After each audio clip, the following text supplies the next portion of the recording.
Good evening, everybody. It is the APAT show. We have some of that good old GG money to give you. So hopefully you're in with Leigh and myself to the end of the night, where we're going to be following the poker tonight. Leigh, this is what I understand. I read this on the agenda. Tonight, we're going to be following the poker. How the hell does that work? Oh, right, so poker, very simple game. Anyone can play it, Des. You just need a pack of cards and some chips, and you're away to go, pretty much. Pack of cards and some chips. Normally the pack of cards an argument or two, but yeah, that's about it, really. Yeah. The pack of cards, I understand, Leigh, is the chips in case the game takes a long time and you get hungry? Yeah, exactly that. Exactly that. Bring your own snacks, very much so. Yeah, we're going to do a little bit of follow along with the poker tonight, because fantastic. It's been a little while since we've had love it. Kind of we've had some serious APAT online poker, and we have got an absolute doozy for going on tonight to kind of get us back in the mood for the 2024 season. Obviously, the live events have kind of pretty much in the full swing now, and online is catching up, and this is an absolute beauty tonight. So shall I just explain what we've got going on? Because there's about 13 minutes of late reg if you want to get involved. So if you're watching the stream now and going, okay, this sounds good, what Leigh's about to tell me, how do I get involved? Well, you've got 13 minutes if you want to get involved. It's on GGPoker. It's a $5 no limit hold'em tournament tonight with it's got unlimited re-entries, to be honest. No one's gone crazy from what I can see, but if you do, kind of get your chips in and get unlucky, you can sneak back in for another $5 if you want to. The total prize pool will get paid out on the night as normal. So at the moment we're looking at about 23 places are going to get paid. There's over $700 in the prize pool already, Des. Wow, nice. Tonight. So that $700 is all going to get paid out. So the top prize at the moment is about $150. It's creeping up as more people are sneaking into this. However, that's not the end of the prizes, because GG have added $3,000 worth of added value into this tournament. So the top 45 players are going to share in $3,000 worth of added value. So let me tell you quickly how that breaks down. You got 12 minutes left, guys, if you want to get into this. So the top 10 are all going to pick up a $150 GG Masters Overlay Edition ticket. So that is happening right now on GG. The first day ones are happening tonight. It's a $10 million guarantee event where they guarantee it's going to overlay. Because thing of beauty. Hence the name GG Masters Overlay Edition. So basically, it's $150 entry into that if you want to play it. There's multiple day ones. The first ones are already running tonight on the site. But basically, the top 10 of this, as long with whatever they get in the way of cash, are going to pick up a ticket to get to play that as well. A $10 million guaranteed tournament. So how cool is that to start with? Then 11th to 15th will pick up $100 worth of cash dollars, so they can go and hit the cash tables with $100 bankroll and see what they can do with that. Then 16th to 25th are going to pick up $50 worth of cash dollars. Again, same principle. And then 26th to 45th will pick up $25 worth. So all of that totted up together is $3,000 worth of added value for a $5 tournament. Insanely. So there are 170 entries so far in this, 128 uniques. We've got 113 left. You'll gather from that 128 uniques. We've got 112 left. Now, no one's going anywhere. Yeah, whilst they can re-enter this and have another shot with another 10 minutes before this registration closes. And once registration closes in 10 minutes, you ain't getting in. That'll be it. The way it's looking, I'm going to say the added value, Des, is going to, by the time late reg closes here, the added value is probably going to go to just a little bit over half the field, I reckon. That means only one thing, Leigh. That means only one thing. Do you know what that means? Do you know what that means, Leigh? With all that added money, do you know what that means? It's been a while. It's business. It's business time. I know what you're trying to say. You're trying to say it's time for business. It's business time. Ooh. It's business time, Leigh. Let's go. It is very much business time, Des. There's no denying that. That's definitely what's going on here. Now, what I should say is just to show you how serious this is proper no nonsense stuff here. Chip leader at the moment is one Barry Carter. Barry He's not one to Carter. miss out. Does He's he not one play? to miss out. Yeah, he is not one to miss out on added value. That is for sure. So Barry is chip leader at the moment, Wow. with over 50,000 in chips. There was started with 10,000 to give you a rough idea where we're got- at. That's Leigh. 85 bigs. Third in chips Yeah. is Dusk Till Dawn's very own Glenn Townsend. That's who's amazing. playing this tonight. So this is not to be missed out on. But you got just under 10 minutes if Wow. you do want to get involved. Barry Carter, of course, has authored about 7 or 8 different, just poker theory, satellite theory books with Dara O'Kearney. Barry knows a thing or two about poker, but I don't remember him being at too many of the top of leaderboards over the years. He clearly is putting his theory into good practice tonight.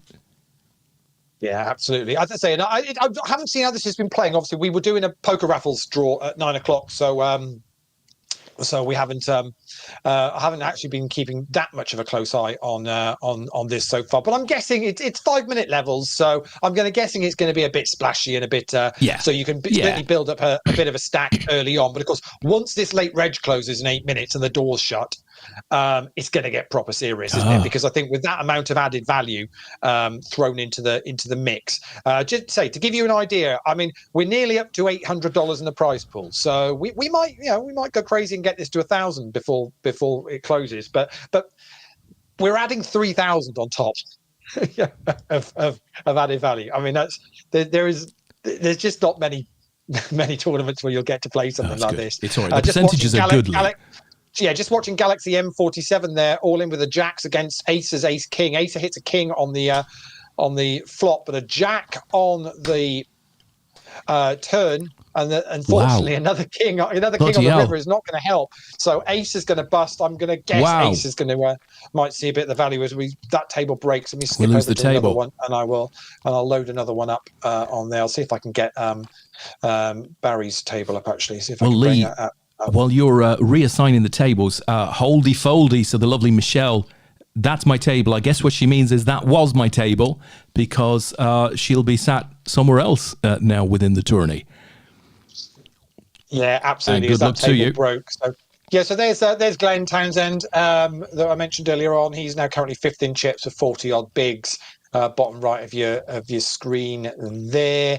Let me flick back over to as I've just found Barry's table. So there's Barry Carter, bottom of your screen. Tony G, the show's very own Tony G, is on that table as well, as is Hammerite, which is Don Roberts. He's on there as well. And I do know who Flash Your Tilts is. I can't think. Call Raise Fold is Dan Houston, I want to say, who's all in, I think. Obviously, with leaving 1.1 big blind behind, so he's probably going to make a decision on that quite quickly.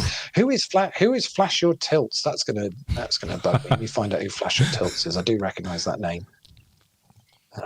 Let's hope it's from this website, Lee, eh? Well, yeah, otherwise we will be. It's Alan Ellis. There we go. Oh, Alan Ellis. A poker raffles winner, Lee. Alan Ellis.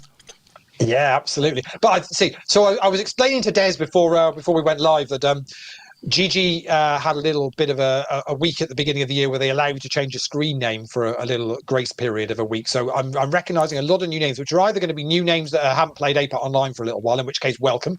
Nice to see you guys. And please do put in the chat and let us know who you are, or if you've just changed your screen name, just let us know as well, so we can make sure we're following you and giving you full credit. Barry's all in with the kings against Ace King and 5-4, and he's going to be good there, and that's going to put Barry back chip leader once more. There we go. You can see the number 1 above his name there on that table. So guys, you've got 5 minutes left if you want to get involved in this tournament, or if you're just pretty much short stacked and going, do you know what, I'd rather see if I can get myself another 10,000 stack and pay the $5 and give it one more go. You've got 5 minutes of late reg remaining. Third in chips at the moment, Des. Yep. Is Rich EO. Oh, really? Wow. Rich, it's been a while. I was going to say, that's a while. An English amateur championship from 2007. Yeah, well, we've Walsall. seen Rich at Richard live events Offless. in the last probably 2 or 3 years. I've certainly seen him at a couple of events, but nice to see him back playing online with us. Some insight for you, Leigh. Bok Bok. That's Whole Default. It's a great name, Bok Bok. Yeah. It's a great name. Brilliant. It's a great name. You can't be a chicken if you've got that name. I'm telling you, you've got to be brave. Damien is out there as well. Good evening, guys. Good evening to you, Damien. We're going to see Damien in London next week. I saw he's posted up. I saw he said he booked up, I think, from the Thursday, I think it was, if I remember rightly. I'm in London from Wednesday, so anybody that's at the casino on Wednesday night, you've got to put up with me because Tom's on a sabbatical for the day. So no, he's basically he's on his health and safety training, isn't he? We've had to put him on that course. Absolutely now, right. Leigh, the lovely Simon Brooke is out there. Evening, guys. Buzzing for next week. Simon, of course, at a sex toys conference in Bournemouth next week. Very nice. Very good nice. indeed. Yeah, I'm very sure good he'll indeed. have a lovely time. Yeah, brilliant. Holdy says offless. Indeed, offless. That is Richie O. And Tony G says, evening all, in his suave, sophisticated way, as only us Croydonians can offer, Leigh, I have to say.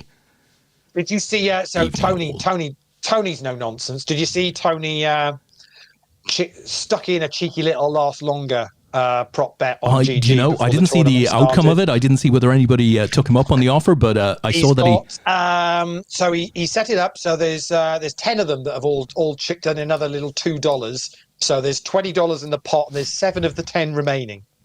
Bloody hell, Leigh. If you're not used to that, so if you're in the lobby, you'll see a little prop bet tab in the lobby, and you can go and create one of these. So at the start of a tournament, if you want to go and put a little last longer or something like that in, and see if anybody wants to do a little cheeky bit of side action, you can do that within the lobby on GG. So fantastic. So that's been set up. Yeah, 10 of there's 6 left now. I'm not sure it tells you who. He's 9th out of 10. Is he gone? Oh, it does. It does tell you who's. It only allows your first. It only allows your first one. So there's 6 of them remaining. I'm trying to think whether I can easily drag this up to anywhere where I can show you which. Let me see. There we go. We normally drag things down, Leigh. Yeah, there we go. Okay, so I can do that, can't I? So wow, look at that. So there you go. So there you go. So that's whose it is. So it's winner take all. So it's obviously it only is your first entry counts.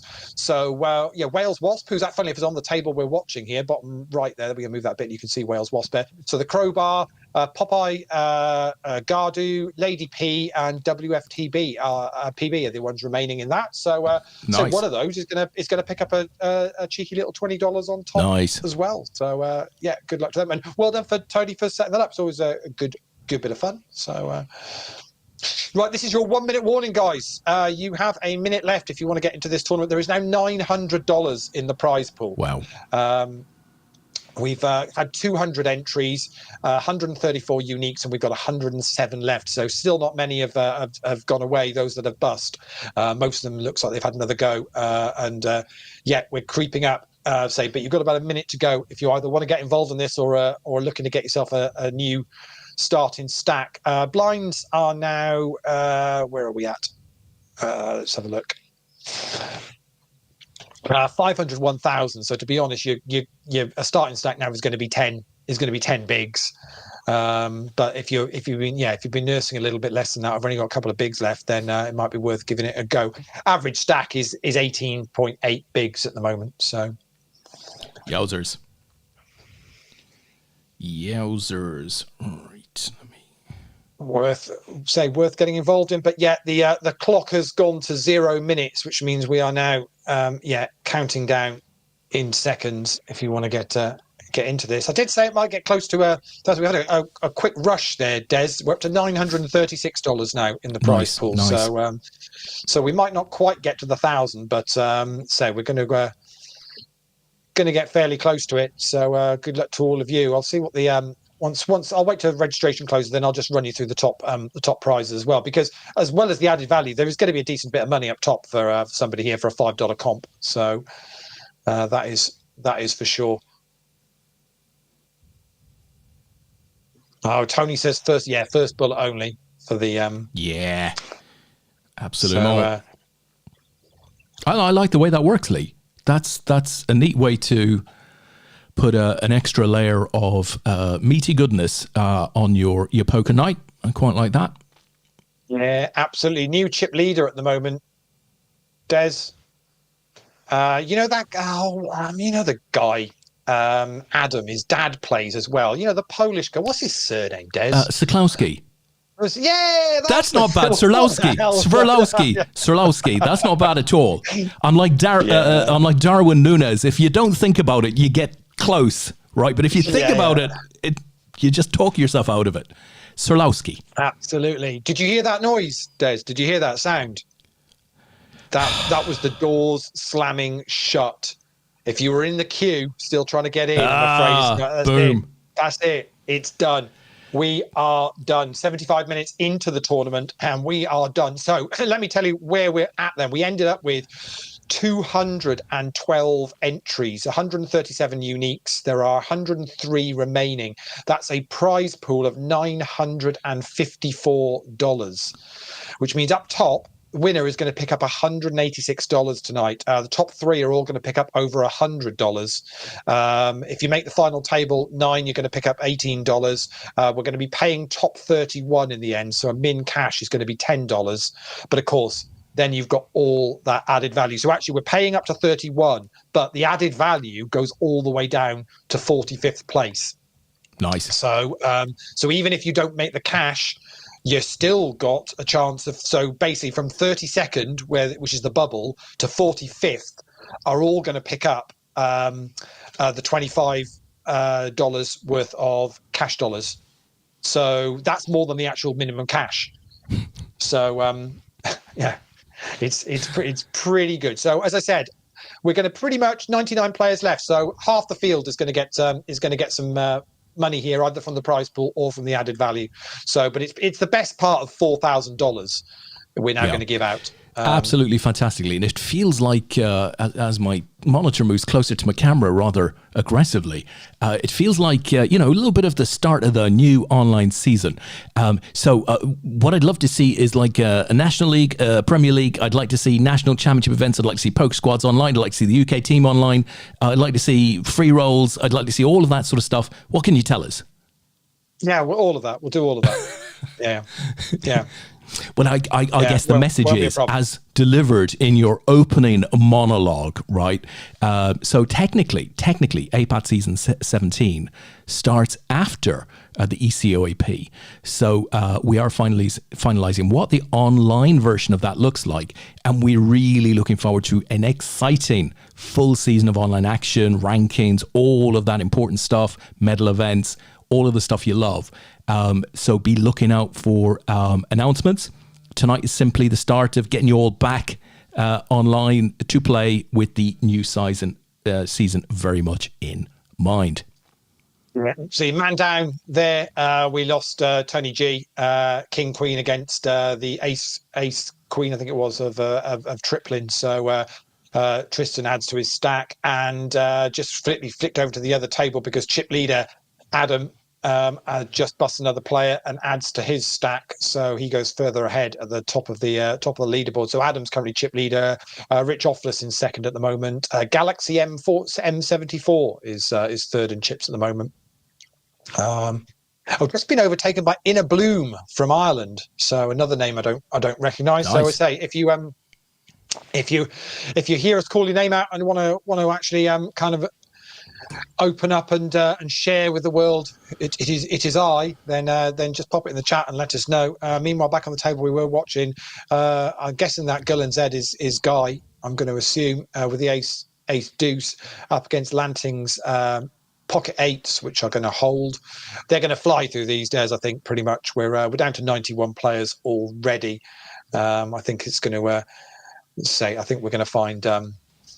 It's a good fun tournament. I say, but don't forget the added value for this is all to do with the GG Masters overlay edition. You'll see in the top right hand corner of the screen there, it's a 10 million guaranteed tournament. First day ones of that are starting tonight, but there are multiple day ones in this, and the top 10 in this tournament will get a $150 ticket added value.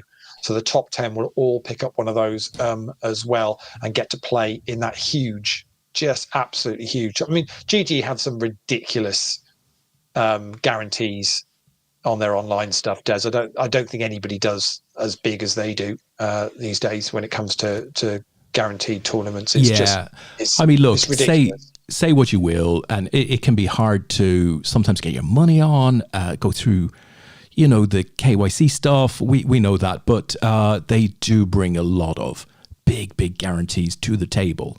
Their software is very good. You know, you can't do any more than that, really.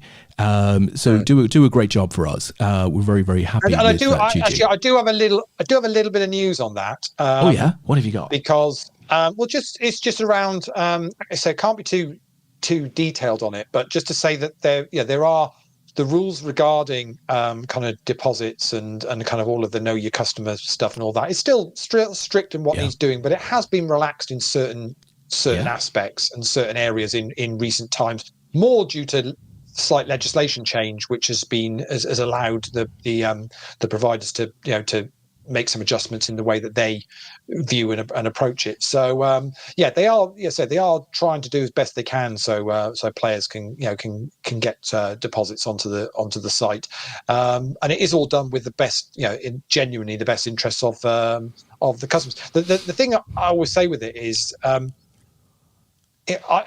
the sites ideally would love you all to deposit as much as you possibly can. That's in their interests, business wise. That's in their. But of course, they're not going to do that because legally they're not allowed to, and they're looking out for the customers. Now, some people might see that as being a bit too strict, a bit too kind of intrusive in what they're asking for. But it is genuinely done with the best interests of players and customers, and you've got to just take it in the way it's genuinely meant.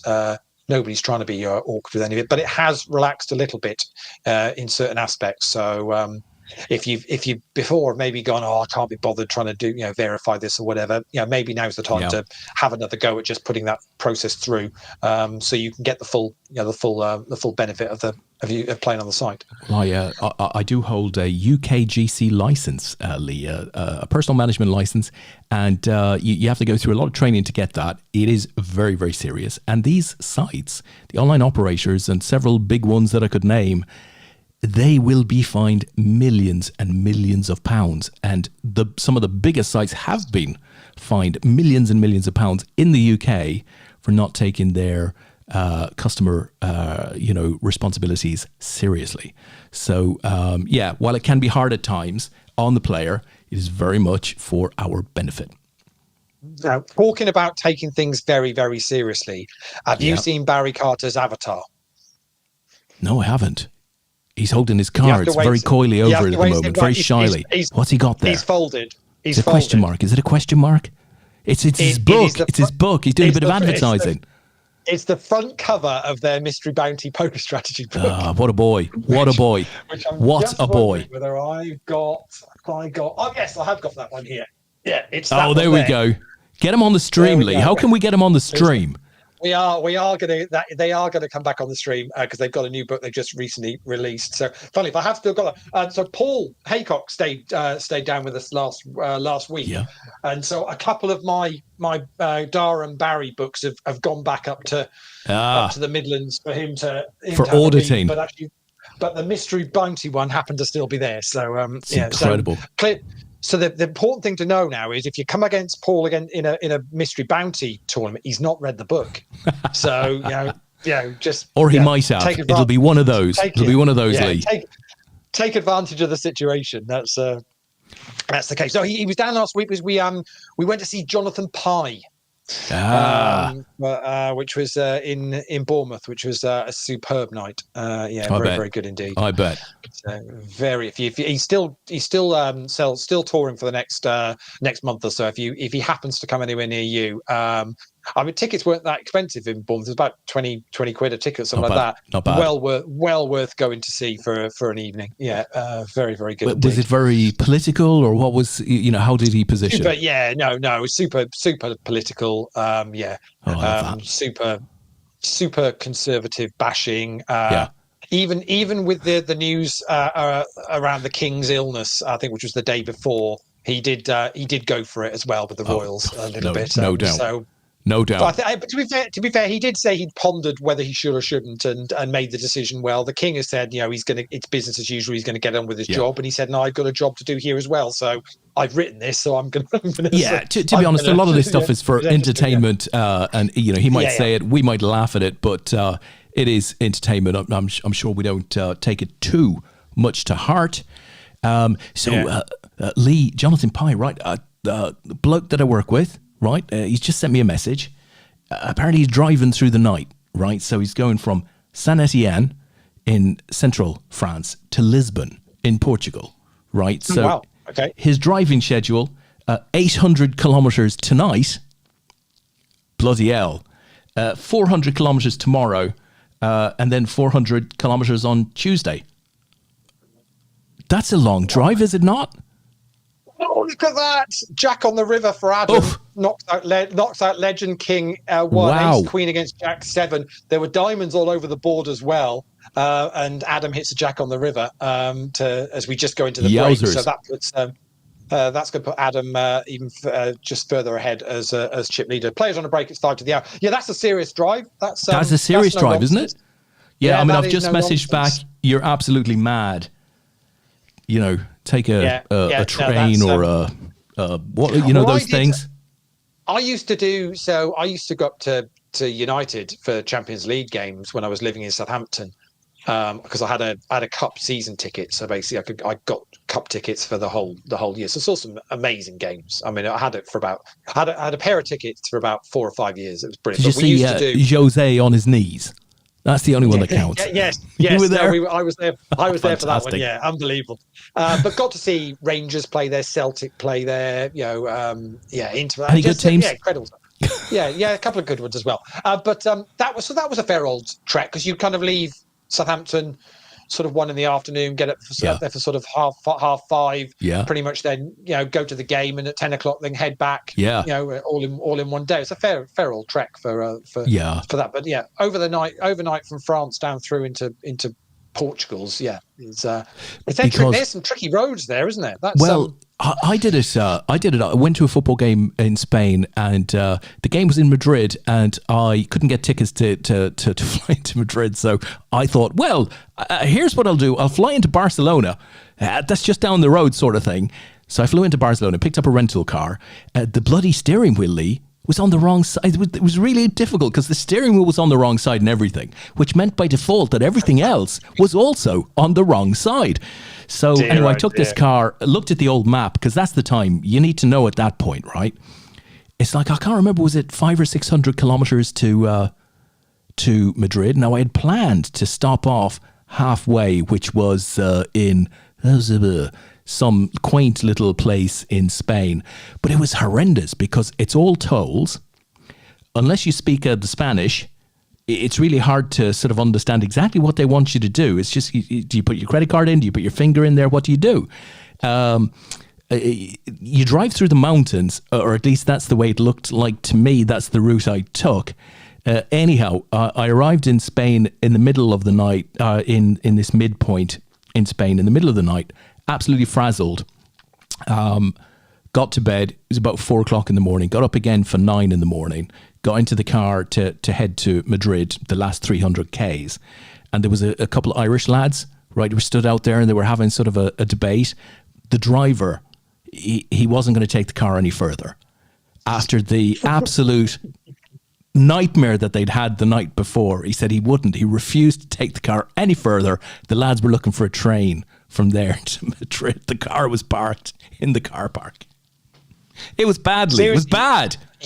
You could write a book with all your. We've never really talked in huge detail on the show about your Liverpool Champions League final trips. Oh, fantastic. I mean, they are just some of the stories you've told me. It's all truth. It's all truth. Yeah. It's all happened. The people that you've met and the places you've had to stay to, and what you.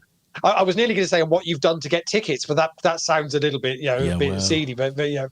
It's mostly cost money, Leigh. It's mostly cost money.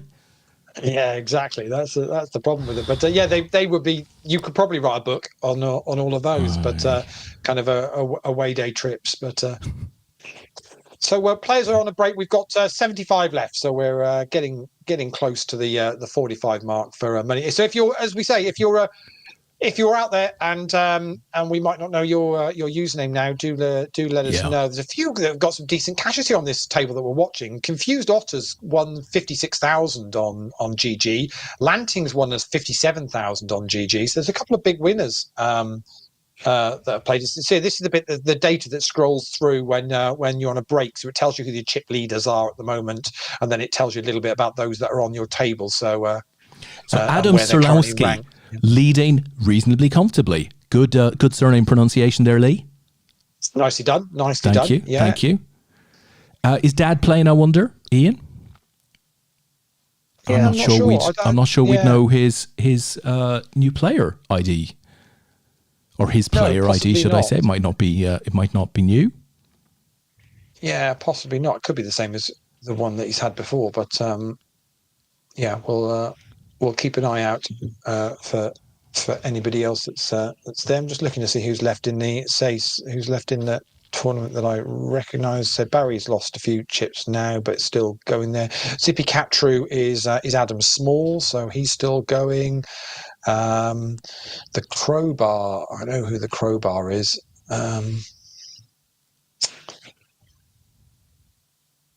That's Danny Weaver.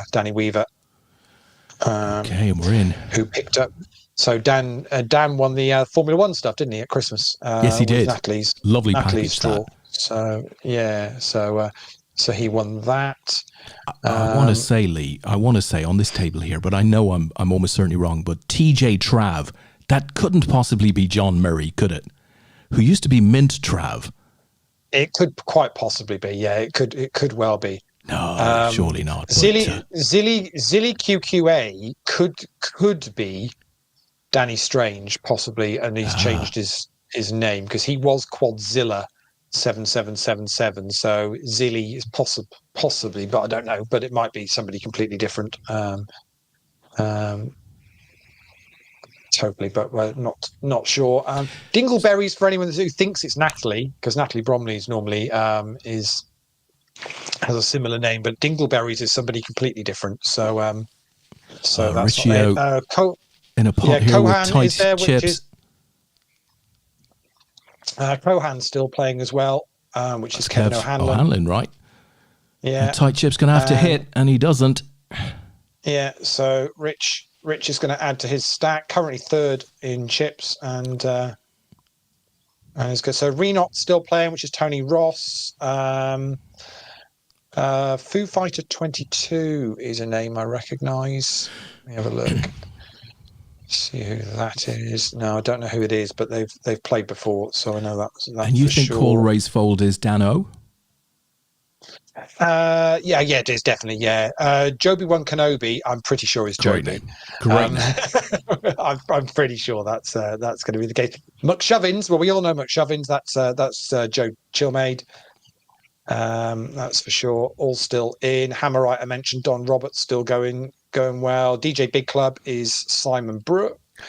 Nosy P. Call Raised Fold. Yeah, Nosy P's Wayne Parker. Just joined the table here. Oh boy is Chaz Cairns, who's still going well, and Dog Walker I recognise as well as a name that we've had before. But Chris Filas. Yeah, I remember that. Yeah, Dog Walker. Chris. Yeah. So Chris is there. Colin McGrain still in there playing as well. Mentioned Nosy P. Not sure who Lady P is. But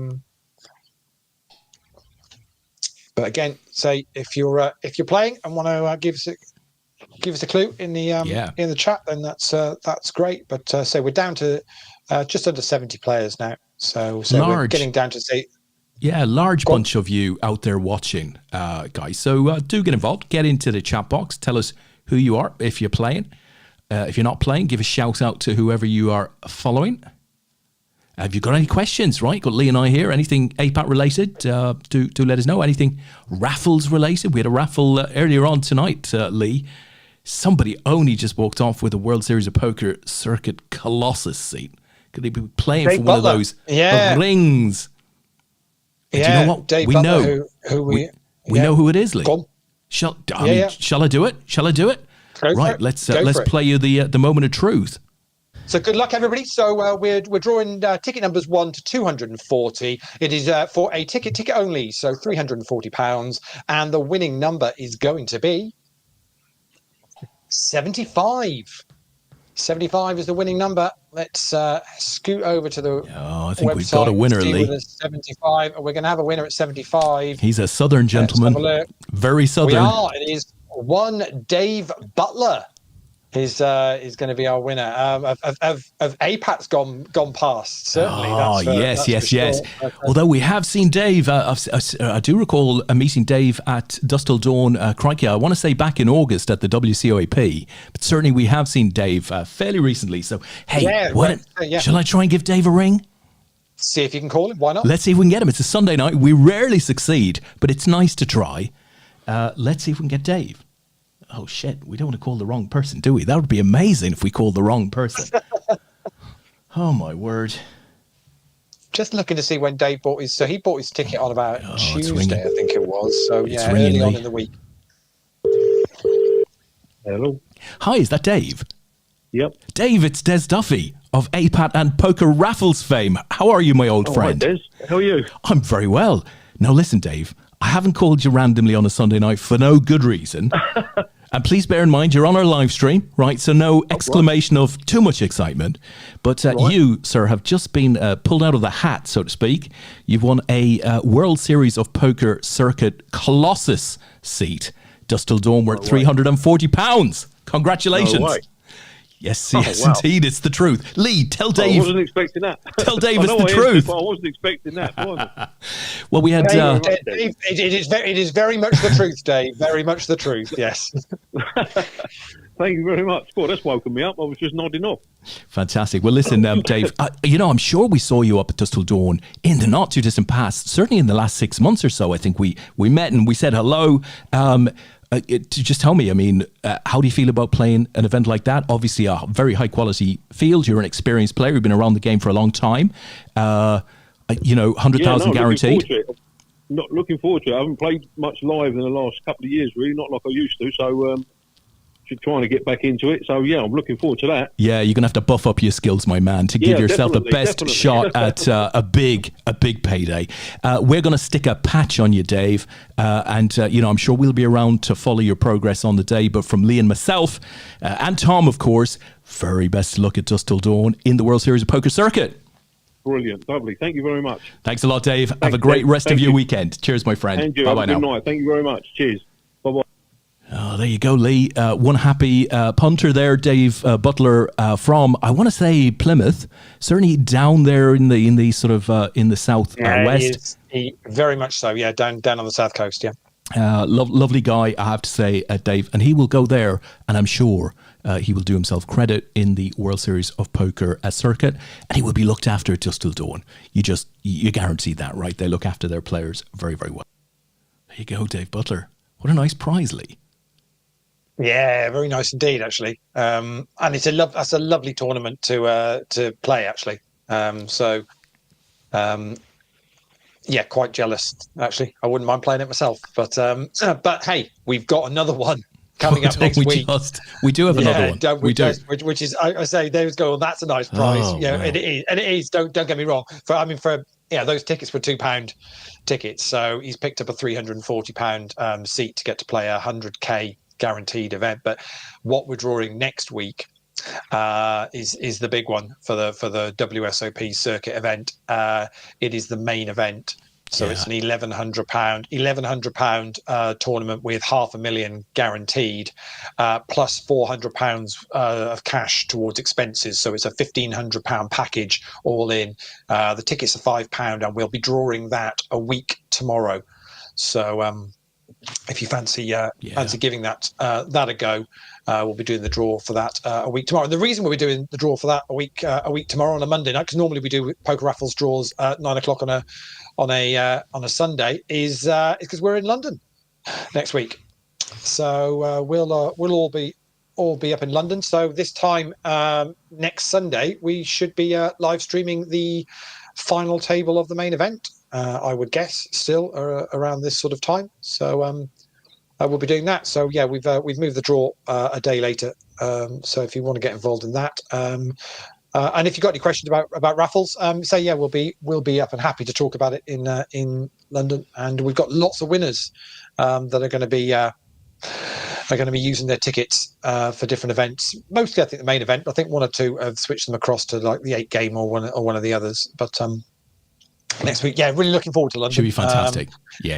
Yeah, it's going to be a great 5 days. I saw, you mentioned Simon was saying buzzing for it, and I know there's a lot of chatter about it now. You, as far as reserving your seats and things for that, it's pretty much a case now, as I think Eventbrite might still be open until later on this evening, but then it's pretty much going to be in person at Aspers. If you want to register for any of those, you'll have missed out on the other options, unfortunately, this time round. What I would say is it gets busy.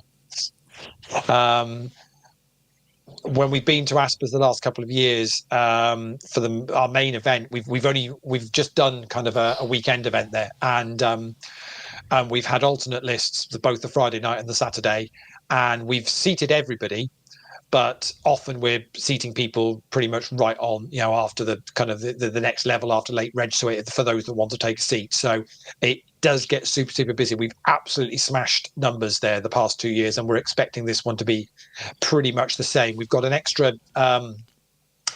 day one flight available as well, because we're going to be there for 5 days. So we've tried to spread it out a little bit more to just try and ease it. But obviously we've got a number of other really popular tournaments as well. We've got our 2-day 8 game there. We've got a couple of different round of each game. So we've got a No Limit Hold'em and a PLO, and we've got a Stud and a Raz, I think it is, in there as well, plus others. And then there's turbo events in the evenings. There's bounty events. And I know people are coming particularly to want to play certain things. Some can only get there for the weekends, or only coming up on the Friday. Others are there for the Wednesday. So basically, as soon as you get there, try and buy into what you want to buy into, is what I'm saying. So get yourself organised for what it is you want to play, and then you won't have any worries on the day. That's the best way to do it. And just be aware, if you have used Eventbrite to reserve a seat, or you've bought in via GG, there are strict rules on you needing to be there before the event starts.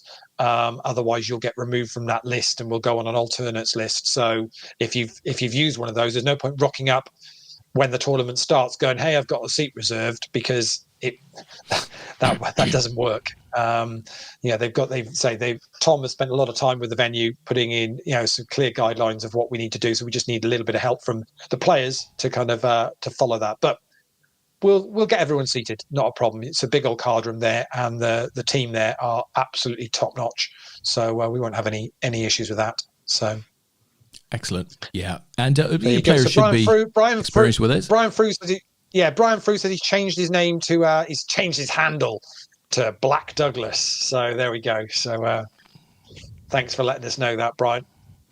Absolutely, Brian, the Tin Whistler. Right, I think he's missed an opportunity there. I think he should have gone for something like the Pied Piper, to be honest, but there you go. He likes his flageolet.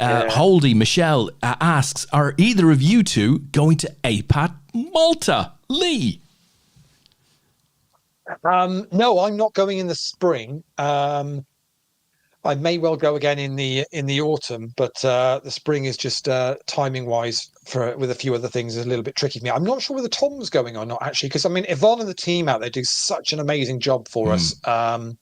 Absolutely superb what they do, and I've seen Yvonne's is all over the place at the moment, doing promo and kind of talking about the schedule for this year's the spring version of the Malta Poker Festival. It's going to be absolutely super. But there's a lot of people going in the spring.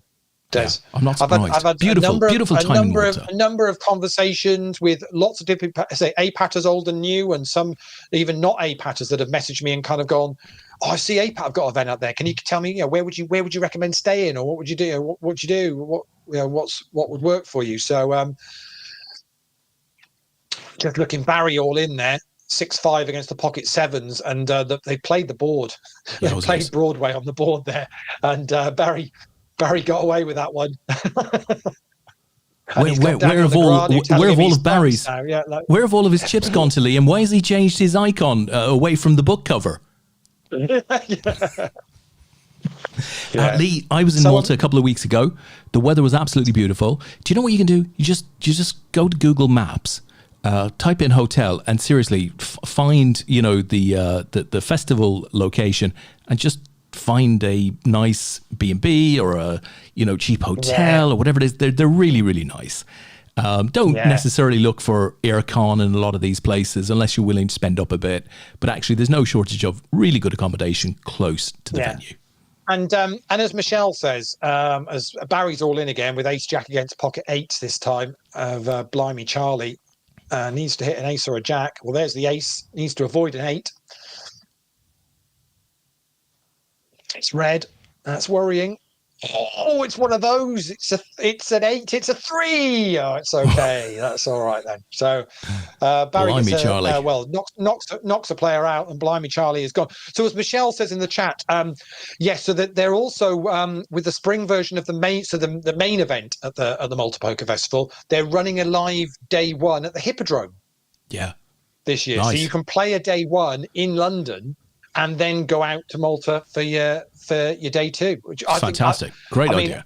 I genuinely think there is a future to that kind of thing. I really, really do think there's a lot of bigger events that are missing a trick there with not offering that kind of thing. Could you imagine getting to play your WSOP main event day 1 in the they run one in the UK or then you could head over. I mean, just be huge, phenomenal, be absolutely huge. Phenomenal, wouldn't it? Yeah, wouldn't it just? So I think it's a really good thing that they're doing there. And as Michelle says, quite rightly, so there are lots of APATers heading out for the spring. As say, I've had lots of conversations with people about it. So and you're quite right, Des. I mean, the casino's in a beautiful parts of the Portomasso Marina, and you just say there's really some really lovely hotels there. But also, I mean, the Airbnbs that are out there, just some incredible places to go and stay. No bother whatsoever. Really enjoyed it. First time I've been out to Malta last autumn and absolutely loved it. For the week, it was fantastic. And very, relatively speaking, very safe. And the Maltese people are lovely, absolutely brilliant. So, and they love to see the tourists come. I mean, it's a tourist island, and a lot of the local economy is driven by tourism. And as I said when I was there a couple of weeks ago, the guy who gave me a taxi ride into town from the airport was nearly crying at the lack of flights coming in and people coming in, because it just doesn't, tourism doesn't exist in January. So everybody's, monthly pay and revenue and stuff is down. So they love to see people coming. And March, April, beautiful time of the year to be heading out to Malta. No, definitely. Right, this is just a little warning, because the tournament won't stop, because this is a bit of a weird bubble we've got going on here, but we've got 49 players left, and there is a kind of bubble at 45 in that's where the added value starts. So we've got we have kind of got that going on with 49 remaining. So unfortunately, what will happen is, because they're not going to be in the cash, they'll go from the lobby when they also bust as well. So but we will pick those up. The guys at GG are going to pick up the data once the tournament's finished, and we'll get all the added value processed in the next 24 hours. So if you do bust from 45th before the money, and you've disappeared from the lobby, don't worry, it's all recorded in the background, and they will sort that out when the tournament has concluded. So I'm just looking to see whether I can.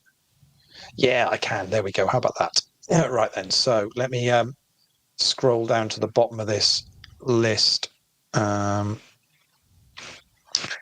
Where are we at? It's not quite showing everyone that I want to show. Let me see if I can adjust that.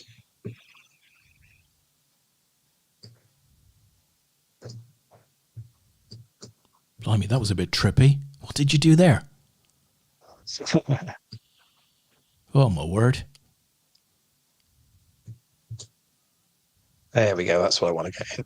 There we go. How about that? You've seen this live, folks. This isn't the tower. This is changes mid-show. Dear, oh dear, oh dear. There we go. Right, so these are the guys that are at risk then. So Nosy P is currently the short stack in 48th. Then we've got Colin McGrain as well, Popeye, Pura Vida, Oh Boy, McCall. They're all the ones that have got sort of look how many big blinds they've got there, Des. Three or four big blinds they've got that they're clinging on to try and get. We can work with that, Lee. We can work with that. Yeah. That's loads of big blinds though, because remember the World Series last year? I do not want to talk about the World Series, but even less I want to talk about the WCOAP, the team event, and playing with small blinds. We're just going to get in trouble. Yeah, absolutely. So we'll not say anything, but we're down to 47, so we're 2 off. As we've got an all-in call on one of the other tables I've got open here, which is it's actually Wayne with the 6s up against King 9, and Metric Rock has hit a 9. So I think unless Wayne hits a 6, it's going to be the wrong color, isn't it? Yeah. Lucky Wayne. Wayne's going to depart in 47, I think, which means just we're short of the money. One off the added value here now. So, we're 1 away from who's it going to be that's going to miss out? Funnily enough, actually, Colin's on that table there on the left-hand side. Trying to see whether anyone else is. The other table I had open hasn't got anybody that's really short stacked. I think they're all just going to sit tight. I think you would, wouldn't you, for a $25 payout now? You just sit tight just to get that locked up, wouldn't you? I think. Well, if you're not under threat, I think you are.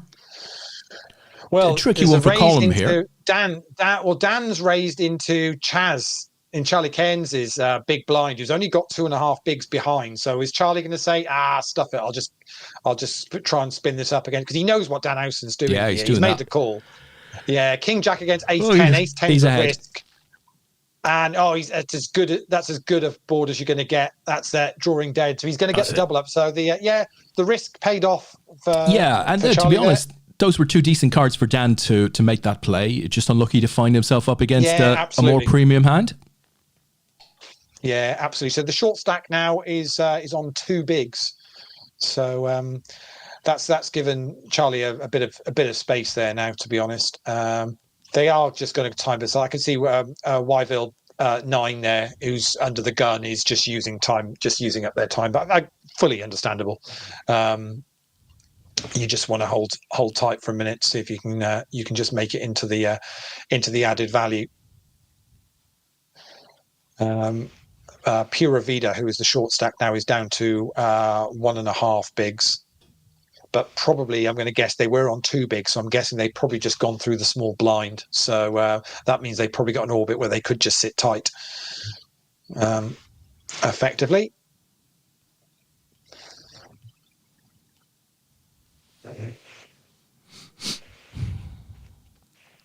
Interesting. Damien described Malta as the European Miami. Interesting. Interesting. I like it. I mean, it is lovely. The harbour's down there. Lots of beautiful boats and stuff. Damien was out there. Damien was out there in the autumn. So he was played the festival in the autumn. I mean, everybody's got kind of different recommendations of where to stay and what to do there, because they say so many good places to go and be. And it is probably twice a year. So you have the Battle of Malta, then the Malta Poker Festival, now twice a year. So you have the spring version and the autumn version, and it does seem to be super, super popular. Whenever I go to Malta, Lee, and I tend to stay at the Palace. Have you come across the Palace at all in Slima? Out on the is that one with the casino? Has it got a casino in it as well? No casino. It's 5-star though. No, the rooms are huge. Absolutely gorgeous. You get a veranda and everything. You can go out and you've got tables outside in your own room. Very nice. Tends to be where the people from the gaming industry stay. Too much money in the gaming industry, I reckon. Well, I mean, crikey! I'm presuming somebody comps you a room. You're not paying for it, are you? I'm not paying for it, sir. Jesus, Lee. No, Christ. Are you kidding me? No, exactly. In fact, not only am I not paying for it, but I spoke to the guy who put us in, a load of us from my company, into this thing, and I said, "What the hell are you doing? What are you doing putting us in here?" So caravans. Very nice Everybody will be in indeed. caravans Yeah. next trip. That's my intention anyway. Got to Well, protect the business, Lee. I think as the players have just filled this table, that means we have just lost a player from somewhere else. Just wait Are for we that to down become. to- Yeah, it's gone. Yeah, we are down to 45. So if you are Ah, still there you go. playing, It's just clicked in. Just clicked in. congratulations. And straight away now we've got a bunch of calls on this Yeah. this one table. Ace Queen against Ace 10 against Pocket Fives. The fives are ahead, but they could get counterfeited horribly here on the river. But no, they avoid that. And Dan gets a decent double up in a bit. So I'd imagine now we'll kick in a little bit now until we get down to the money 31. So all of you guys now that are 45th, so we've already lost a player now. You've all locked up $25 worth of cash dollars as part of the added value.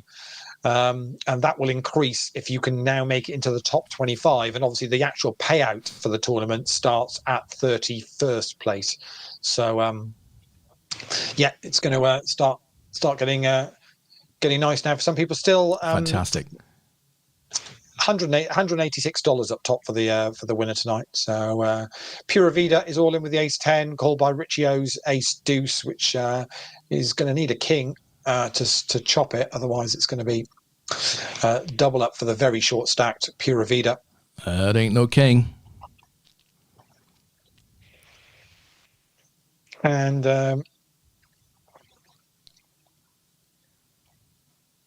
looking at the other table, it's fairly, I wonder whether Tiger Flash is. Jeez, Lee. Let's see. Yeah, go on. Mr. Frew, who we shall call Black Douglas, tells us that according to the GG stats, Inner Bloom on my table has won over $1 million. Who is this? Wow. He must be one of the quite Gotham impressive. guys, Lee. Yeah, it probably is, isn't it? Would have thought. Definitely will be. Oh, Michelle says it. Dragon Amara is the one with the casino. Yeah, that's the one. That's the one I was. Yeah, thinking Dragon of. Mara. That's, Yeah. Sounds very Game of Thrones like that. And you can see that one from the. Well, I stayed at the Hilton last year, and you can see that one from the Hilton. So I remember looking at, and it's kind of it's lit up at night. Jen loved it out there because so many places to go swimming, to do a bit of open water swimming and that kind of thing, and Gorgeous. swimming out in the harbour and that kind of thing. Yeah, Gorgeous. Absolutely loved it. So Well, two trips ago, Lee, I was out there working for the week in the office, and it turned out to be an incredibly busy week. I had to put some meetings back to the Friday, right? And I'm flying out of Malta late on Friday, so that was fine. Only got to the Thursday evening, and everybody told me, no, tomorrow's a bank holiday. You don't have to come in. I think, what the hell am I on the island for? Why am I here on a bank holiday? Who the hell organized that? wow. So, I just walked down by the boats and just had a beautiful, sort of relaxing day wandering across Malta. It's very nice. Very nice indeed. So we'll go back to our. I think I want to start calling this our VIP table. To be honest, Des, it feels very much like that because I mean, obviously Triplin's on there as well. It's got the one and only Triplin on there, but it also has Dean Pearson on there, who's Bulldozer Dean. Bulldozer, of course. Glenn Townsend. And Glenn's on there, and Barry's on there as well. Yeah. So I mean, it's a proper who's who. That is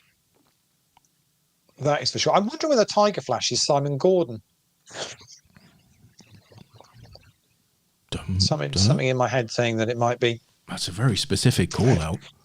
But I hope Well, I sort of hope it is he's- now. Just for your, He's always been. Well, no, he's always been Flash. Yeah, it's a good point. Yeah, but I'm sure. I always thought he was something. Yeah, it was Tiger something related or something like that. Oh dear! The news is in. I'm Tiger Flash, Lee, from Simon Gordon. You go. Beautiful, There you go. lovely. Yeah, seriously. Oh, I was worried for you there. I am too good, honestly, too good. Well done, Si. Too Nice good. creativity around your brand name. Excellent stuff. I just say something in the back of my head was like, yeah, I'm sure it will be. Yeah. Oh, we've made him sit out now. He's obviously he's having to type in the chat, isn't he? So he's sat out at the table for a minute. With these blinds, you can't afford to sit out for long. Let me tell you. No, And this is going not. super quickly, Lee, and we shouldn't be surprised, right? We're down to 40 now, and we've got what 2 minutes and 20 seconds left on the level. I mean, this thing will be done by 11 o'clock, Lee. Yeah, but it's not going to be far off. I think it'll be between 11 and half past. I think, Yeah. which is pretty much where we thought it would be. So, I think Simon Gordon, he's just trying to claim too much credit now. He said, also, I'm called Tiger as I'm an avid golfer. I'm not sure you're getting away with that one, Simon. We can't call you Tiger just because you play golf. Tiger was very special. Do you remember the glory days, Lee? The red jumper on a final day, Mr. Woods. Oh yes, yeah. So I thought when you were going glory days, you were going all Bruce Springsteen on me. Oh hell no, Lord no. I was I thought about you the other day. I watched the have you watched the We Are the World documentary? Fabulous, that's on Netflix? absolutely fabulous, amazing. Just a really good hour and a half or whatever of just I mean, obviously you've got to take it for what it is. And, I'll tell you what, Lee. I'll bet you didn't think of me at the same time that I thought of me when I was watching that, and that was when probably not. No. They're like, they got all these camera guys and gaffer guys putting tape down on the floor with Michael Jackson, and Bruce Springsteen and all of this stuff. Yeah. And then it sort of immediately, and everybody was at the Grammys or the American Country Music Awards or whatever. Nobody was there. But Michael Jackson shot all of his stuff before anybody turned up. Well, there was nobody around, and he did it brilliantly, of course. But I thought, yeah, I used to do that when we started live streaming. I would do the intro separately, just because I could. Just because I could. And then you just press play and it's done. Well, a brilliant little documentary. Yeah. The bit that I find just, whether it's the irony of it, but it was sort of 3 a.m. So the documentary's going on, isn't it? It's 3 a.m. and they're all feeling a little bit hungry. So they've all gone and ordered chicken and waffles from Roscoe's. So they're all eating in this, and then the documentary. If you haven't seen this, I kid you not, it goes on for 30 seconds explaining how Lionel Richie eats chicken, and I'm kind of thinking, guys, you know what you were doing this for? Hello, really? chicken. Lee, the awkward moment where they all had to explain to Bob Dylan how to sing because Bob had forgot how to sing. No, Bob, we need projection. We need to really hear you now. Bob looked very uncomfortable. And who was the guy Desperately uncomfortable. Who was the guy when Stevie Wonder decided that there should be some Swahili in it? He went, I've had enough of this shit. I'm going. He did. He just legged it. Out. He legged his way out of history. But does anybody speak Swahili out there, Stevie? No, but that's not necessarily a problem because nobody will understand it. They don't speak Swahili. Wow, right. What's going on this other table? What's going on this other table? There's aces, jacks, ace, king, and jacks, and I think the jacks of Dan Houston have scooped a lot. Wow. On that one. That was absolutely nuts. Well, we've gone from 45 players down to 34 now, Des. So we're only 3 off the money. Wow. Yeah, it's getting quite insanely. Average stack is just 12.5 bigs. So Lee, for those of you that are hanging in here, good luck to you.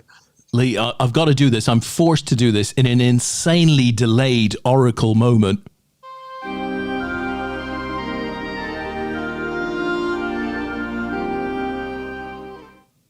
Simon Lawler asks, how much has he lost, though? Yeah, very much so. The guy. I think he's talking about Inner Bloom, right? He's won $1 million, but how much has he lost, though? Fantastic. Exactly. That's all that matters. Love it. That is all that matters. That is for sure.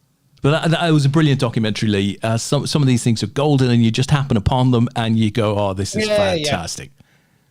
Yeah, and it's it was of the time, wasn't it? Because it was in the January just after kind of Band-Aid had come out over here, and there's another crazy one here: King 4 Ace King and King Queen, and Gandalf 420 GK. I think we can just call him the Grey, Lee. We can just call him Gandalf the Grey. We'll go with that. Yeah, it's gonna scoop all of that. But yeah, it was just obviously it was of its time, and Lee, the scary thing is you think it isn't that long. It's not that long ago in history, really. We're talking, the 1980s, not that long. Yeah. But all the prep, Lee, all the prep. We're gonna calling people. We gotta, will you join? Well, I'm not sure if I'll join. Who else is there? Well, if he joins, will you join? I might do. Call me back. And all of this is happening in the background. And Lionel Richie pitches up with, Michael, I was around Michael's house. We were in Neverland. And he kept humming. He kept humming the music. He knew it off by heart to hum it. But we had no words. We had no song. It's like this thing is recording in 2 days. We have no song. Yeah. Fantastic. I love that they couldn't get hold of Stevie Wonder and he turned up. I went, right, so I'm here. So do we need to write the song? And they're like, well, Stevie, we kind of had to write it because... Well, you wrote it without me? Yeah, absolutely. Incredible, really. I don't know how much they ever raised from that. But I dread to think how the net worth of what was in that room. Obviously, very similar to Band-Aid but in America even more so, because it really was just the who's who of just incredible. And it wasn't just the who's who, right? It wasn't just the who's who. There was a cameraman who was intertwined across the whole thing. I can't believe I'm still this close to like Cyndi Lauper and whoever the hell else. I'm doing all of this. He said at the end of the night, I asked for my money, and they said, "Money? Nobody's getting paid for this." Yeah. Shit. Yeah, just phenomenal. But I don't know whether you would even get that nowadays. It's not a thing, is it? The kind of the telethons and the fundraising, things like that. It's done, everything's done in a different way now, isn't it? It just doesn't really kind of work the same. Yeah, that is true. It doesn't really. We're hand for hand at the moment because we're down to 30. Or actually, we're 31 now, so we should have just gone. Yeah, hand for hand's just busted. That literally was one hand, I think it was. So congratulations to the 31 remaining players. You are all not just earning some added value, which is still sat at $25 worth of cash dollars at the moment. But you're now all in the money as well. So you've all picked up at least $10 in cash. Richie O is still chip leader with 43 bigs. Slabs is second. In a bloom, obviously desperate to Simon Gordon all in here, Lee. Yeah. He's short, so no, he's going to get it through. But gets it through. Slabs is second in chips, but decides not to put the stack at risk. Glenn Townsend's still going strong there with 15 bigs. Yeah. Looking in a good spot at the moment. Doc Albert is a name that there's another one which I kind of feel like I should know. Oh yes, that's Kevin Brzozowski. Kevin Brzozowski. I don't know Kevin Brzozowski. I feel like I should, but I don't. Yeah, you should. Yeah. You'd reckon. Yeah, you. I think. You might recognise him to see. I don't recognise his surname. Yeah. Simon Brook, 7th in chips at the moment, DJ Big Club. Dean Pearson's 4th in chips. So plenty of APAT regulars looking for added value. Dan's all in against Charlie, ace 7 against king 6 with clubs on the board. He's hit his ace as well. So even Elkie shouting "ship it" is not going to help Chaz, unfortunately. I think that's a misclick from Chaz getting Elkie to say "ship it." It's done and dusted. So we're down to 30 players now. The Oracle of... Sorry, Lee, you go ahead, my friend. No, go on. You're right. I was going to say the Oracle of APAT fame asks, are we live streaming from Aspers at the Weekend Roll Festival? So across the weekend, Simon, I think is the plan. Lee and I will both be down there doing a bit of that. Either side of the cup final. It's a cup final on Sunday, Lee. Did you know that? I did see that was on, and I haven't said anything to you because I was kind of like, well, how is that going to work? The only positive about it is because the cup final's on, they moved the West Ham, because West Ham will play. Our biggest. Oh, you're right. There's no 3 p.m. kickoff or at 3:30 on the Sunday. So Tom went and booked Aspers Stratford on the weekend where West Ham are playing at home. What was he thinking? He should coordinate with Don Roberts. It's a very simple rule we have. Always check with Don first before you do anything. But yeah, they've moved that game to the Monday night. anyway for TV, and I'm guessing also to get it away from clashing with anything on the Sunday afternoon or anything like that. Yeah. So Yeah, makes perfect sense. yeah. Simon says 0-0 for sure. And it's funny, when you were talking earlier about 10 o'clock It is or kind late, of, late finishes on a Sunday night, I was thinking we'll still be taking penalties against Chelsea at 10 o'clock on Sunday night. Yeah, could be right. It is. When was it? Was it 2 years ago where you played in both the cup finals and won them both on penalties after 0-0? We won them both comfortably. Yeah. Very comfortably. Comfortably 0-0. Yeah. Yeah. I think the second one was Nice. 11-10. The goalies had to take a crack each. Wayne says, good to see APAT coming to Leeds. I have to agree with that. It'd be nice to go to Leeds. Yeah, looking forward to it. Actually, it will be super. Yes, I mean we haven't really talked loads about obviously the schedule came out, but we've not really talked about. We've got some great stops this year. So we're doing Leeds and obviously Manchester and Newcastle and Blackpool. All up north. We're going to Glasgow this year for Scotland. We're over in the Ireland event is a midweek one, so I think it's a Wednesday and Thursday. Plus a couple of stops in Malta. Obviously, the World Champs dates are confirmed for Nottingham. So yeah, it's a really lovely schedule, and we're still trying to fit another couple in as well. You'll see that there's not a Welsh event there at the moment. We're working hard on that to try and get that sorted. One thing I should mention, there's a really nice charity tournament taking place at Le Croup's next month. So Le Croupier's is where we Nicky host, Piper one, right? the Welsh event. Yeah, so the guys are posted up in the group about it. So yeah, if you happen to be in, and I know a lot of people travel to Cardiff to play because there's not much else in the southwest these days. So if you if you're about for that and want to go and support that, I'm sure they'd really appreciate your support there. And it's a lovely card room, and we were very well looked after there last year. Yeah. So all will be good.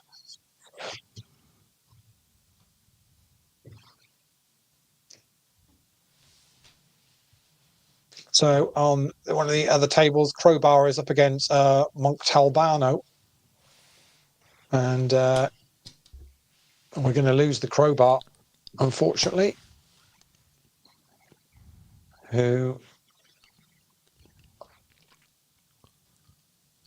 is Danny Weaver? So Leigh, lucky to you, Danny.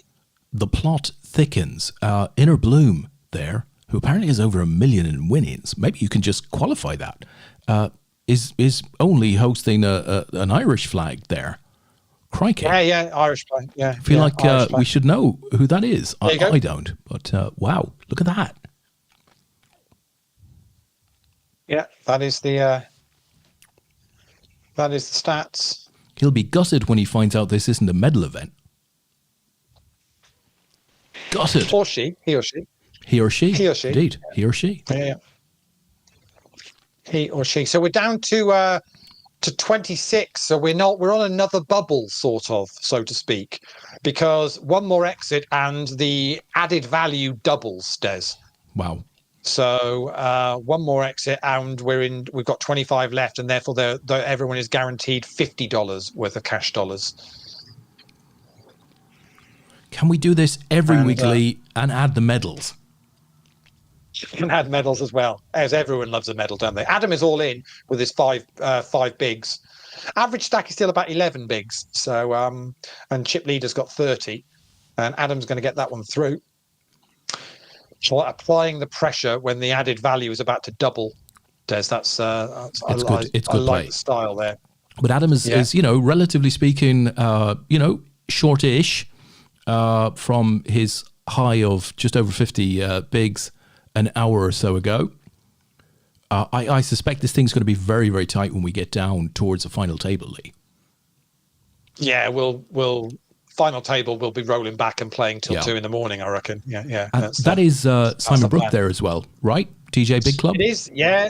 As you can see, he's got a photo of himself as his avatar. Yeah, so that is him. Oh dear. Have you, Leigh? Have you happened upon Masters of the Air or something on Apple? Oh, on Apple, I haven't watched it yet, but it's on my list of things Very to good. Very good. To watch. Yeah, no. It's and we get a wave from Simon. he gets Elkie to wave for him. Oh, He has people for staff, that kind staff. of thing. Yeah. He doesn't bother with that kind of thing himself. And Adam's waving goodbye. I don't know whether Wow. that's a threat towards Simon. That seemed quite aggressive. I think Simon if just that was in saying a hello. pub, he'd be doing that at the same time. Goodbye. Yeah. Well, we're hanging on at 26 players here. This is the double up of the added value, and nobody seems to want to bust. They all want to try and secure a little bit more cash dollars. I mean, tell you what, the cash, now he's got Elkie doing OMG. I mean, seriously, it's just so much fun. The cash tables, I mean, somebody should warn GG, it's going to be lively for the next week. Because there's going to be $1,500 worth of credits, very money just pouring into the cash tables on GG in the next week. If you really want to be playing cash next week, when this lot go in with their cash dollars to use them up. Oh, it's going to be like Riccio, the capital in King, January, Lee. Yeah, and that's first versus second there actually. Rich against Montalbano. And we still are hanging on with 26 players here, Des. You wouldn't have thought. Well, Lee, that's nothing. In a remarkable turn of affairs, it would appear that Simon Lawler's actually watching this stream in reverse. He suggests now maybe an online league. Didn't we have that? An online league? Didn't we have that discussion like near the start of the stream? How would an online league even work? I mean, could we run one of those? Is that a thing? I mean, I don't know. I mean, it seems complicated to me. It feels like it would require a spreadsheet or something. I think, look, if we could figure out what to call it, Lee, I think we could call it the APAT Super League. How about that? I like it. We'll see if Tom's available to sort the spreadsheet out, because he's good at this kind of thing. I did the spreadsheet for the really successful German team championship the other weekend. Sandro and the guys are just incredible. But I did the spreadsheet for them, and of course I had to try and put a lot of the headings in German just to help. I thought I'd try and do the right. Make it. That's harder than I thought it was going to be. How did you translate APAT, Lee?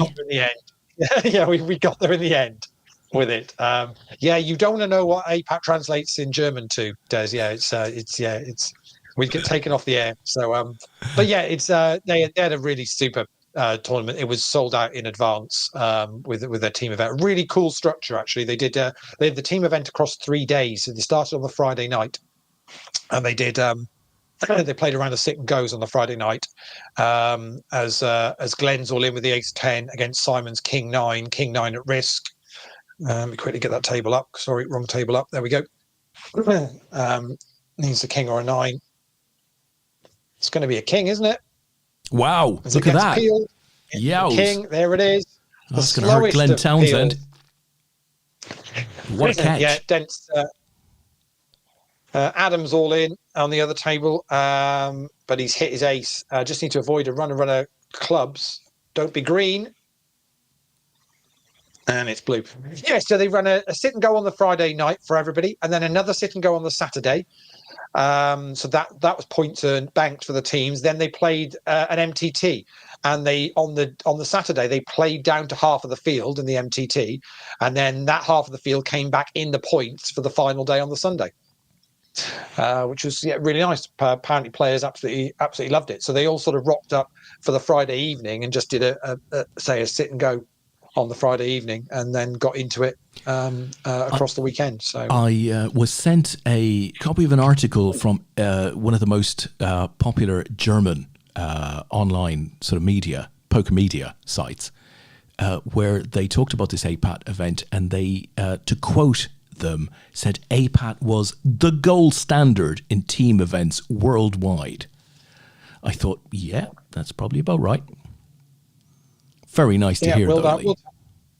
We'll take that, won't we? We will take that. Metric Rock is going to bust Queen 10 against the Ace Queen of our now chip leader, Montalbano. So we're down to 24 now. 23, should I say. So another one just bust. So we're now comfortably into the $50 of cash dollars as added value. and we're up to $11.70 on the cash as we say we're creeping down towards this final table. We've got 5 minutes and players will be on a break at 5 to the hour. I still don't think this is going to be much past 11:30. I think, Des. No, I mean it's fairly I would motoring. suggest, yeah. I don't know what it's like to play, but it's a hell of a lot of fun just to watch it. Yeah, well, I mean, the reality of it is the average stack is about 11 bigs. So Yeah.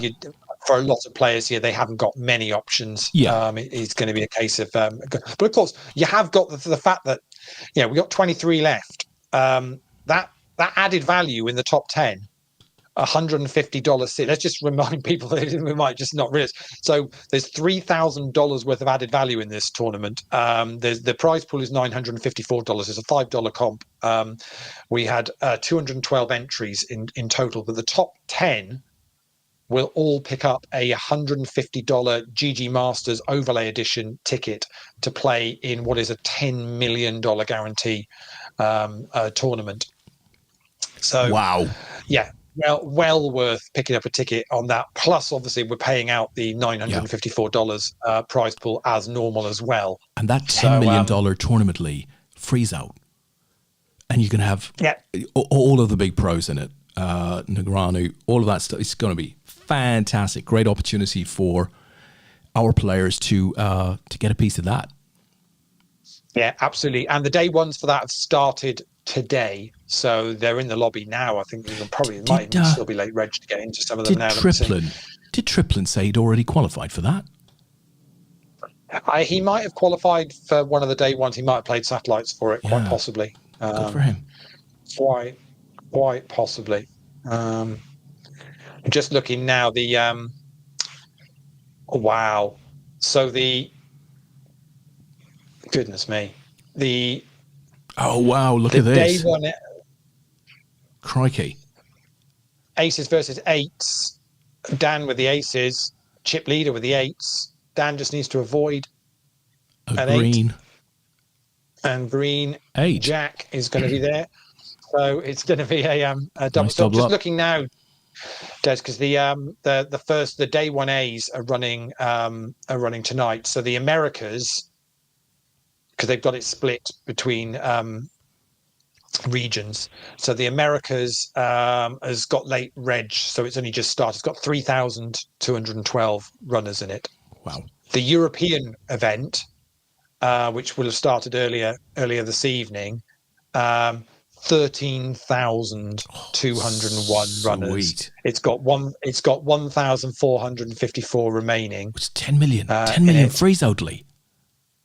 Yeah, let me just see. So it's currently running at an overlay of about 6.8 million, but obviously there's a load more day ones to go yet. So what's a day one buy-in, Lee? 150.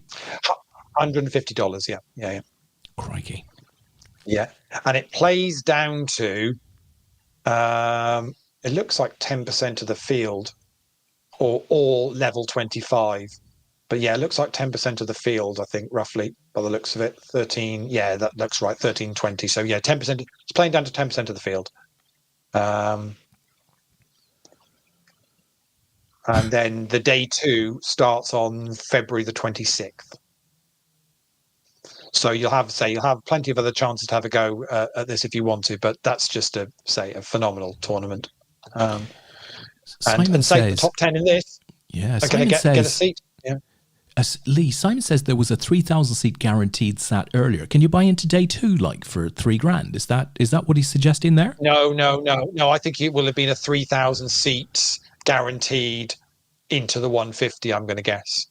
So they'll have had satellites. They'll have had satellites running earlier on for it. No overlay. Yeah, I don't know what sort of how many seats they will be doing for it again, but I'm going to imagine there's going to be. They've got satellites running all the time for it. Just like trying to see whether I can see if there's another big, absolutely huge one for next weekend. There might well be. But yeah, there's a lot going on with it, but it's super cool. So well worth getting involved in. So these guys are kind of struggling down. So it's just looking now at.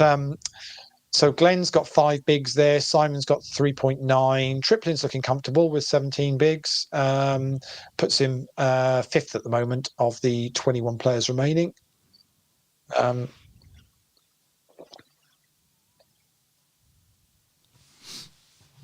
And Dan Austin is now chip leader on 25 bigs, with Riccio in third place now with 20 bigs.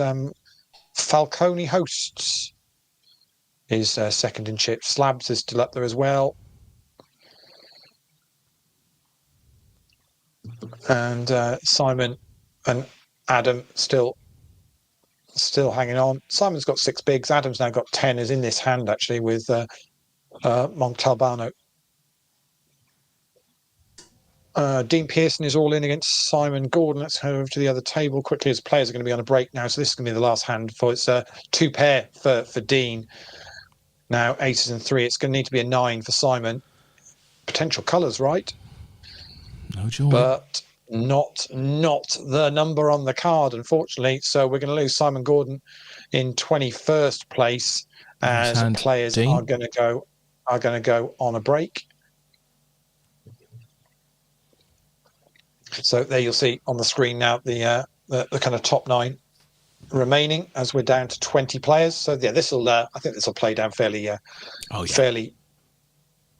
quickly.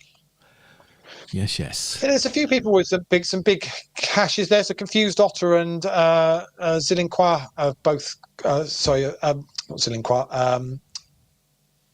Who's the one below that? Both got about 57,000 on the other table. We saw in a Bloom with over the million. Joker James 95's got 22 grand's worth of wins. So I think the prop bet might have come to conclusion with that last exit. It's all of a sudden disappeared. So I'm guessing that might mean the prop bet was has been done as well. So done and dusted. Well done to whoever that was who's left in. I can't remember who was on the list to know who's still in and has therefore picked up the win. But well done whoever that was.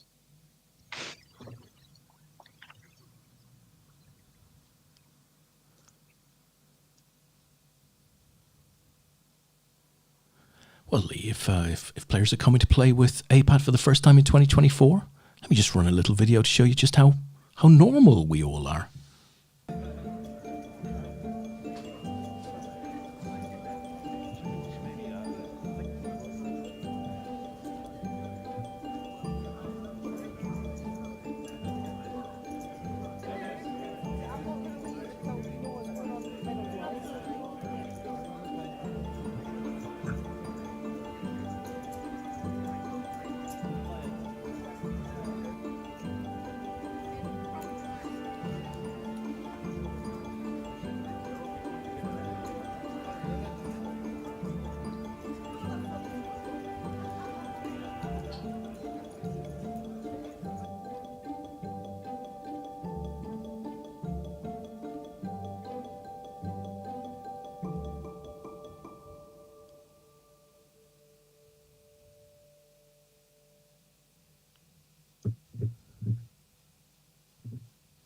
There you go, folks. We don't do drama particularly well at APAT, do we, Leigh?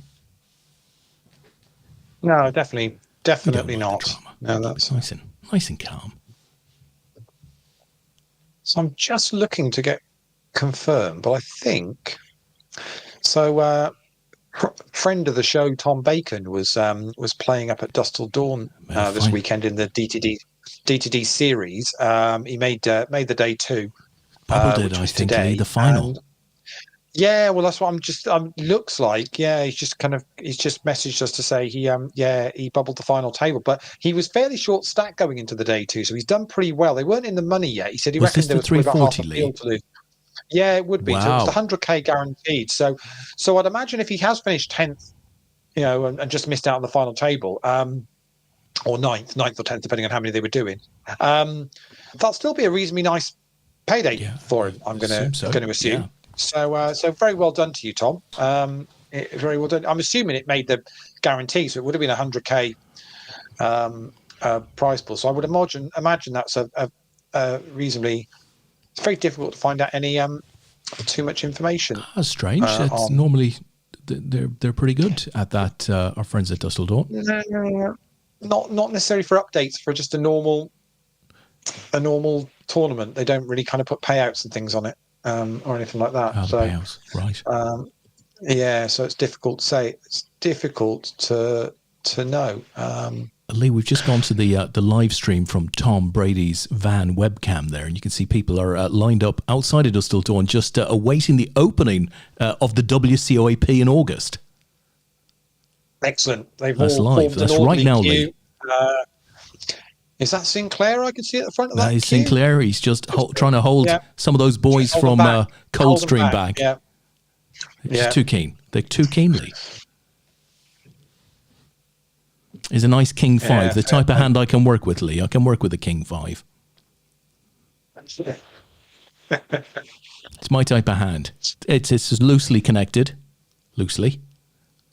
Very loosely connected. Well, you've got two chances of a straight, haven't you, really? This is it. Yeah. And both cards are black. I mean, phew. Oh, see, this is the handy thing. So, Glenn's playing our tournament, which means he's obviously listening to our stream as well, because he's sent me a link to the link. Oh, what a boy! to the numbers on. Oh, he's a good lad. You see, I knew they were there, Leigh. I knew they were there. I know, but that he sent me. I know. I'm aware of that bit, so I can see I can see what they've done for the previous days. I was trying to find out what the payouts were for today's event, but obviously that's not up yet. But I think it's in Discord. Let me see if I can get across onto that whilst we're keeping an eye on anything. We're down to 18 now in this event. Glenn is still hanging on in there, so he's it can't be far off. Let me just check where the next jump is on the added value jump. So the next added value jump is at 15th, and it doubles again. We go from $50 worth of cash dollars to 100 cash dollars. 100 cash dollars, Leigh. Hold this, Leigh. Exits. Hold this. Here it comes.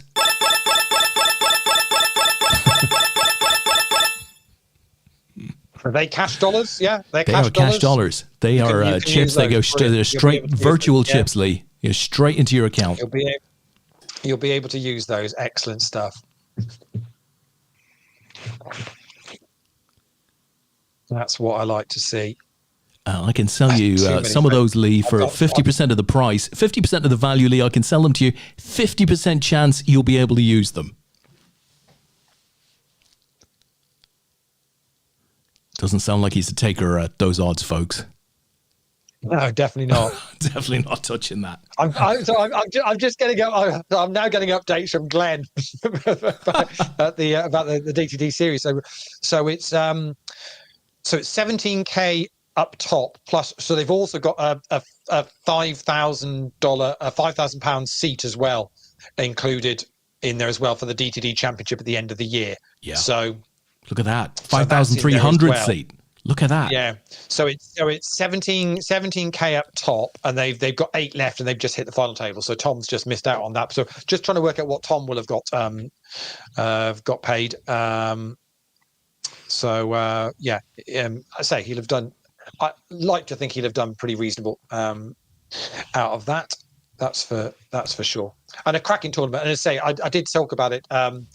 Well, it might have been actually on the Raffles stream. Just to say, for those of you that remember the Dusk Till Dawn monthly deep stacks, the kind of the £300 comps, this is very, very similar to that.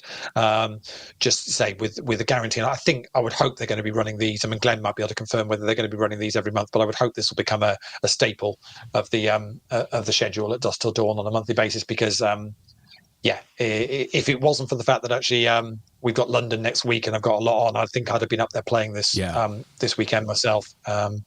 That's for sure. This is what we need to see. So whilst he's still there, sat nurturing his 4.1 big blinds, it's now gone down to 3 because he's in the big blind this time round. Let me get over to Glenn's table. As he's in the big blind this time, he's gone and sent me a pay structure for us as well. So I'm going to assume that bubbling the final table is probably 10th. Then I'm going to assume. So Tom will have picked up 1,700 for that. So so very well done. I tell you what, very Leigh, well done indeed. Look, I've got to tell you, he's probably picked up 1,700, but he's not happy, Leigh. He's not going to be happy with that, right? No, oh, definitely not. Not Not gonna if be he's happy with that. not if he's managed to spin up a short stack on day 2 and Yeah. then run deep towards the final table. Tom will have Yeah. been wanting. He's not going to be wanting happy, more Lee. than that. He's not going to be happy. No.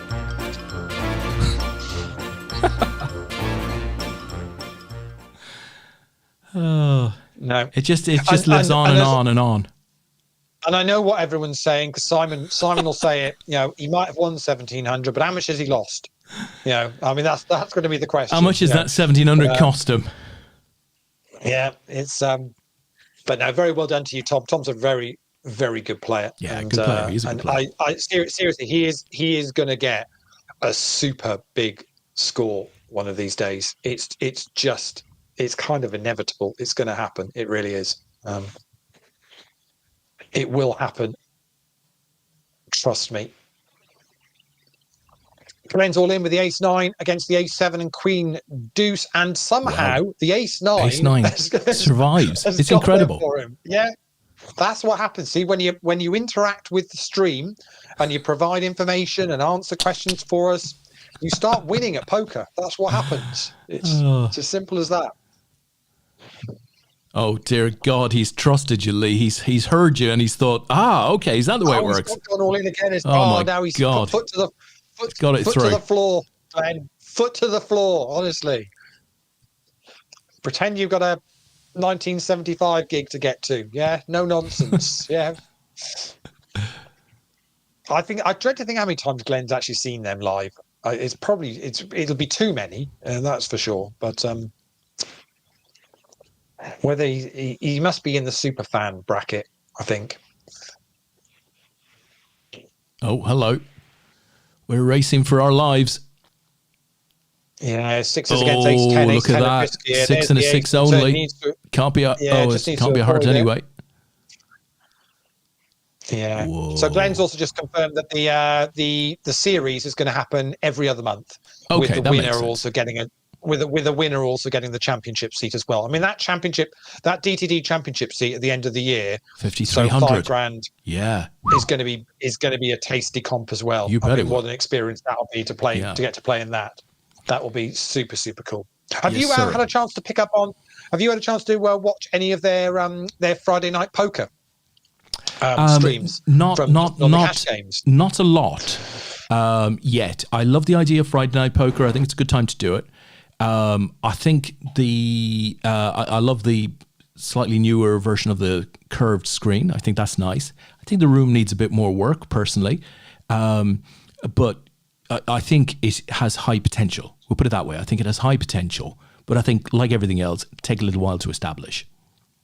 Yeah, but I like the I like the play and some of the hands that they're getting involved in, and that say it's good content. They've got some characters there now sitting down and playing. Ultimately, that's what it requires. It requires it's got to be entertaining. Otherwise, it's just, what it it's requires, just a bunch of people playing poker. Right. Yeah. What I want is to have I want to have two 30-second, 60-second clips of each of these players saying something, so that you can just clip to them between hands. You can start to build up the characters, who they are, right? Because it's hard to know who they are just sat playing some hands of poker. And these programs have always worked well when you build up the profile of the people playing them. And they got some interesting. I saw Rob doing a video the last time. He was looking for crikey, what was the name of the guy? Young guy used to live in Leeds, I think. Oh crikey, he used to hang around with Flushy and all of those guys. I can't think of.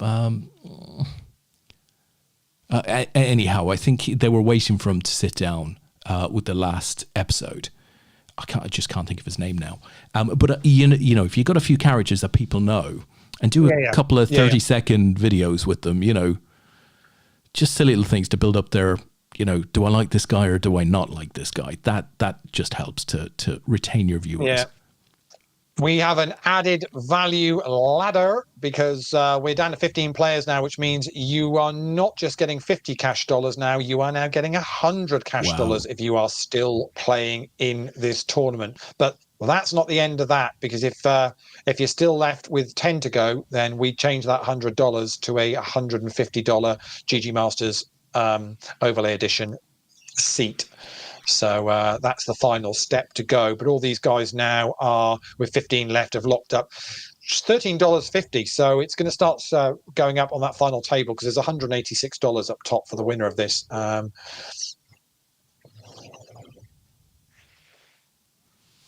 And just looking on the other table, Joker James 95 is all in into Simon Brooks big blind. Flasher Tilts, Alan Ellis is in the small blind. They both only got about sort of 3 or 4 bigs. So is either of them going to call this off? They're all similar stacks. Is Simon going to decide enough's enough? I've got a double up of my added value here. You can't be nursing sort of 3 bigs for too long, can you? Really? No. Although you need 5 more exits if you want to try and get increase that added value. But it's going to be tough to go on and win the tournament from being down as low as sort of 3 or 4 bigs now, isn't it? With 15 players left. Yeah. Well, you need to hit a bit of momentum and have your cards hold up for a couple of probably I'm behind hands. Yeah, but we are down to, as I say, we are down to 2 tables now. Average stack, though, is still sort of 11, 12 bigs, which is pretty much where it's played for most of this tournament. Falcone Hosts is chip leader with 32 bigs. Call Race Fold, which is Dan Howson's got 20 bigs. Triplin's got 16 bigs. Rich Offless has got 15. Slabs has got 14. But then as you can see, you've got a bunch on this table that are sort of down 6 and below. The other table's actually got a few more chips, to be honest. Glenn Townsend is the short stack on that other table, and he's got 8. So this is the table with the with the fewer chips on it. Sort of takes me back to last May, Leigh, when we were covering the World Series of Poker main event satellites on GG, and you were seeing players play for like $14,000 packages. Literally hanging around with like half a big blind. It was insane to watch. Very entertaining. Glenn's just messaged me and said, Little Dave. Little Dave. Simon has said Little Dave. Same thing. Is that Dave Nicholson. Is that the same thing? Yeah. Okay, yeah. So that's who that's exactly who I was referring to. Rob walked up onto the stage and said, "Is Little Dave here?" And he wasn't, so he was due. He was running a bit late or whatever. But I remember Little Dave from Blonde Poker and stuff like that, and I think, you just build up those players a bit, and it'll become interesting. Of course, they're known at D2D, right? But outside of D2D, it might be a bit harder. Paul Newey, I think, was there. Glenn will correct me if I was, if I'm wrong about that. But Paul Newey, a businessman who plays in some of the biggest games globally. So, I mean, if Rob's going to be able to get that type of audience, that type of player to come, the audience will build super quickly. Yeah. Double up for Simon against Joker James. Takes his 3 bigs to 6 bigs.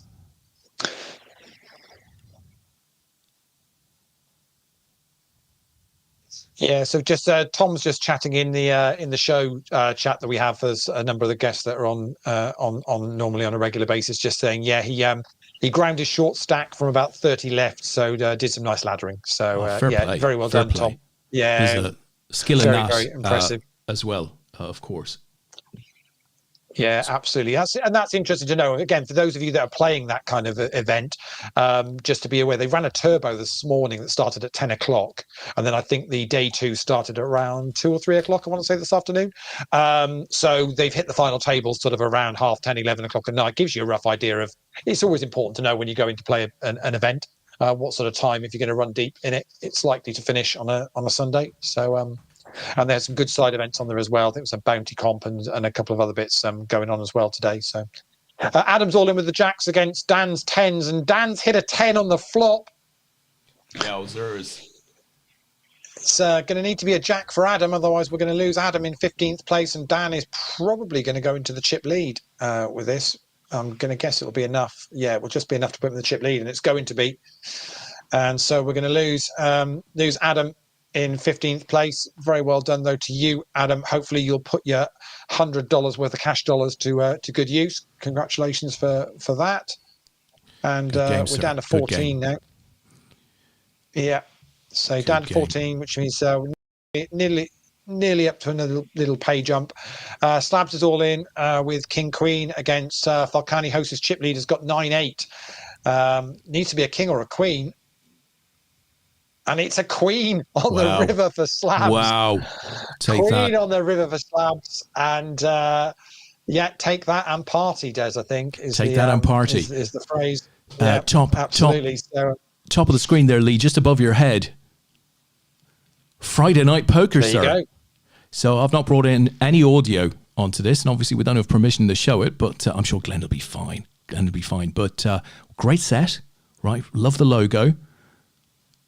And as you can see, a full table. Cameraman that has to handle the cameraman that has to hang from that up there. Cool, that's not a job you'd want, is it? Yeah, it's a heavy camera as well, Leigh. This is a big Steadicam job, and Steady, he's holding it. It's very impressive.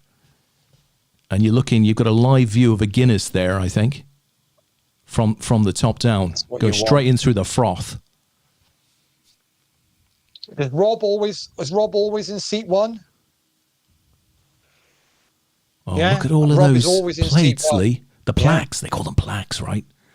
Yeah. First saw them at the aviation. Glenn's all in against triplins, kings. Needs to be a spade on the river. It's a spade. Oh dear, oh dear, oh dear, Glenn oh dear, Townsend. Oh dear, oh dear.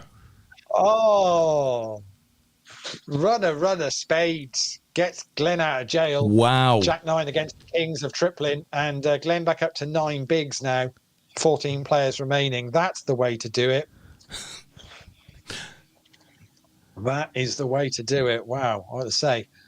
But yeah, the Friday Night Poker looks a lot of fun, and if they can carry on getting getting the right players in there to make it entertaining to watch, then it'll be super. Yeah, super enjoyable. And well done to all the team for getting up and running. Because I don't think it does any harm. There's so many streams, cash game streams now coming from the States on a regular basis. Hustler and and all of these. And I think it's great to have one in the UK. You bet it is. And Leigh, these are very popular, right? A lot of players watch them. So it's a good strategy to put something on that's very good. But you got to build these players up. You got to create personalities for them and make it interesting. Yeah, absolutely. That's the way to do it. So 14 players still left. A few proper short stacks here on this table. Falconi raises it up. Richie O puts in just over half his stack. That should be sending a message. It's got a call from Falconi. So Ace-7, the board. So they're not playing much behind you, Des. You kind of feel like it's tough for the chips not to go in here for one of them. Yeah. But they've both checked down the flop. And there you go. And gets a very quick call. Jacks for Rich. Oh, King look at the 9 clubs. for Falconi with the clubs. Or a king. Not going to be. So the jacks are going to be good for Rich. And that's going to put him into the chip lead now. And Falconi goes from being sort of second or third in chips to pretty much the short stack. Down to 2 bigs.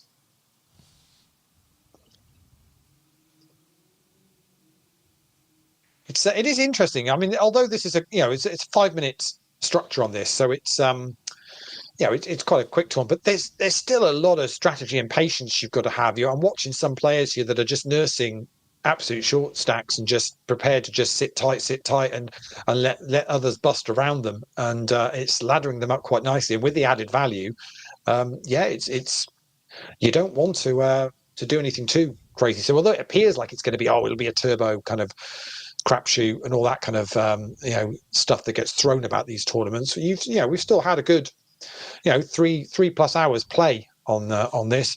All in the call on the other table. It's Joker James with the aces. It's Dan Austin with the ace jack. Needs a king to get out of this, and it's a king on the river. Oh dear, oh dear, oh dear. Wow, that's going to bust Joker James in 14th place. And crikey, we are seeing some river cards here. And Dean Pearson, king 8. He's all in against Glenn's pocket 5s, and the 5s are going to hold. So the 5s are good. Wow. And we lose Dean Pearson. Oh, Leigh, listen, talking about Joker James, right? Jordan James and his girlfriend Shannon, they were on the APAT show. Was it 2 weekends ago? I want to say 2 weekends Yes, ago. it was. Yeah. Brilliant Yeah. interview. Right, Jordan, of course, was the blind player who went very, very deep at the APAT UK Team Championship. I just play this in the top right-hand corner, Leigh, right? So it's not going to take away the table because there's a lot happening there. But, if you're interested in his story, go Normally, and it's find the other players episode. who react to the bad players. I've never had a player who's disagreed with it. And when anyone knows me on the table and a new player comes in and say, "Oh, what's going on here?" the whole table get mad. They all stand up and go, Yeah. "He's blind, leave him alone. He's playing." Yeah. There you go. A lot of support when he plays for obvious reasons. And a very good player too. Very good instincts. It was really good having him on the show, and fascinating to listen to his insights into how he plays and how he deals with what goes on at the table. Absolutely fascinating stuff. Alan Ellis is all in with the 7s.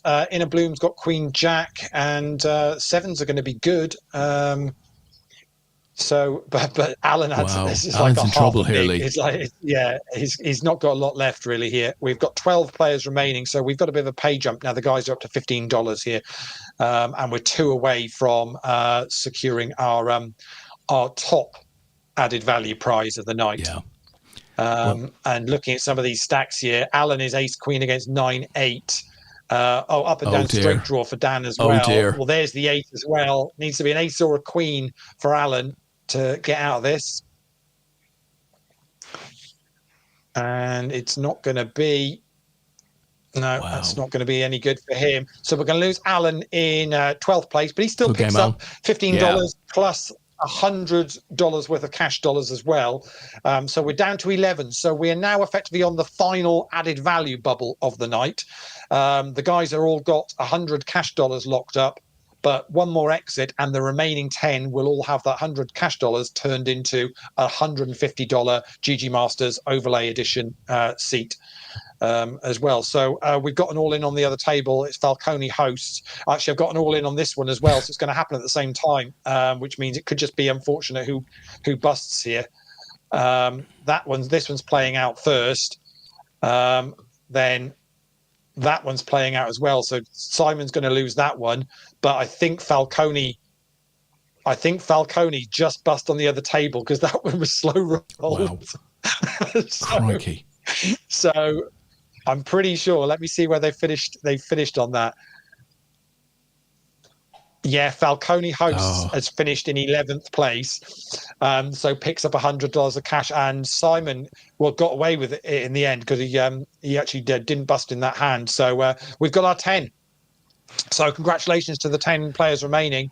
You are all going to pick up a $150 GG Masters overlay edition seat. So superb performance from all of you guys, and we're going to head towards the final table very, very soon. But there's some really proper short stacks here. Simon is super short as well, as I've now got GG messaging me on WhatsApp as well. Have you really? They're saying, don't worry, Leigh, we're going to roll this back to 20 big blinds to everyone, average.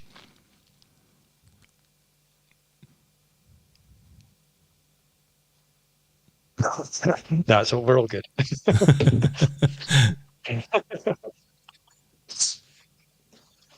So yeah, all cool. So Charlie from GG is in watching all of this as well. So a couple of all-ins, one on each table going on at the moment. So Doc Albert pocket 4s against the Queen Jack, and it's going to hold over on the other table.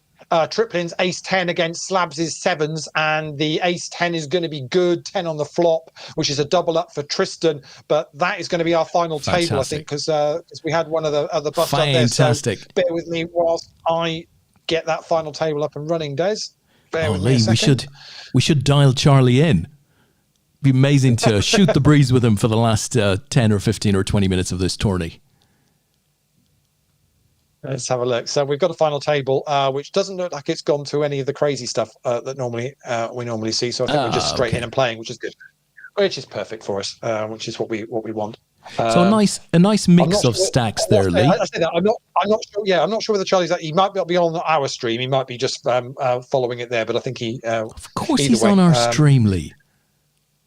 It's our stream. As we explained to a guest on the APAT show recently, it's a bit like the Graham and Norton show, except we don't have Graham's viewers and we don't have Graham. Yeah, other than that, it's pretty damn similar, to be honest. So well done to all of these guys anyway. So we had a little bit of a page up now. So we've got minimum cash of $18. But the most important thing is all of these guys, including our 10th place finisher, who was, give them a shout out, who was in a bloom. $1 million player. Yeah. So apparently the real question here from one Charlie Rimmer is why Glenn hasn't become a professional yet. I think that might be down to his playing style, Lee. Hello. You've got to ask the question. Kings are looking nice here. Simon Brook and it's ace 10 for Dan, and King on the River's just gonna finish that one off. It'll be a double up for DJ Big Club.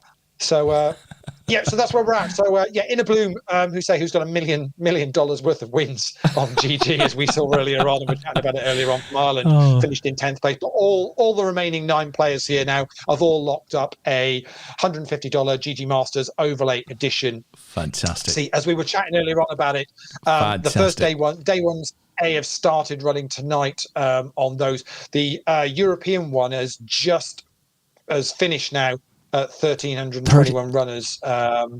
So that's stopped at 10% of the field. So that had 13,000 runners in it tonight. So it's down to 10%. But fantastic. It's 10. Yes, but it's 10 million guaranteed in that, and I think it guarantees an overlay. I think. When is day 2, Lee?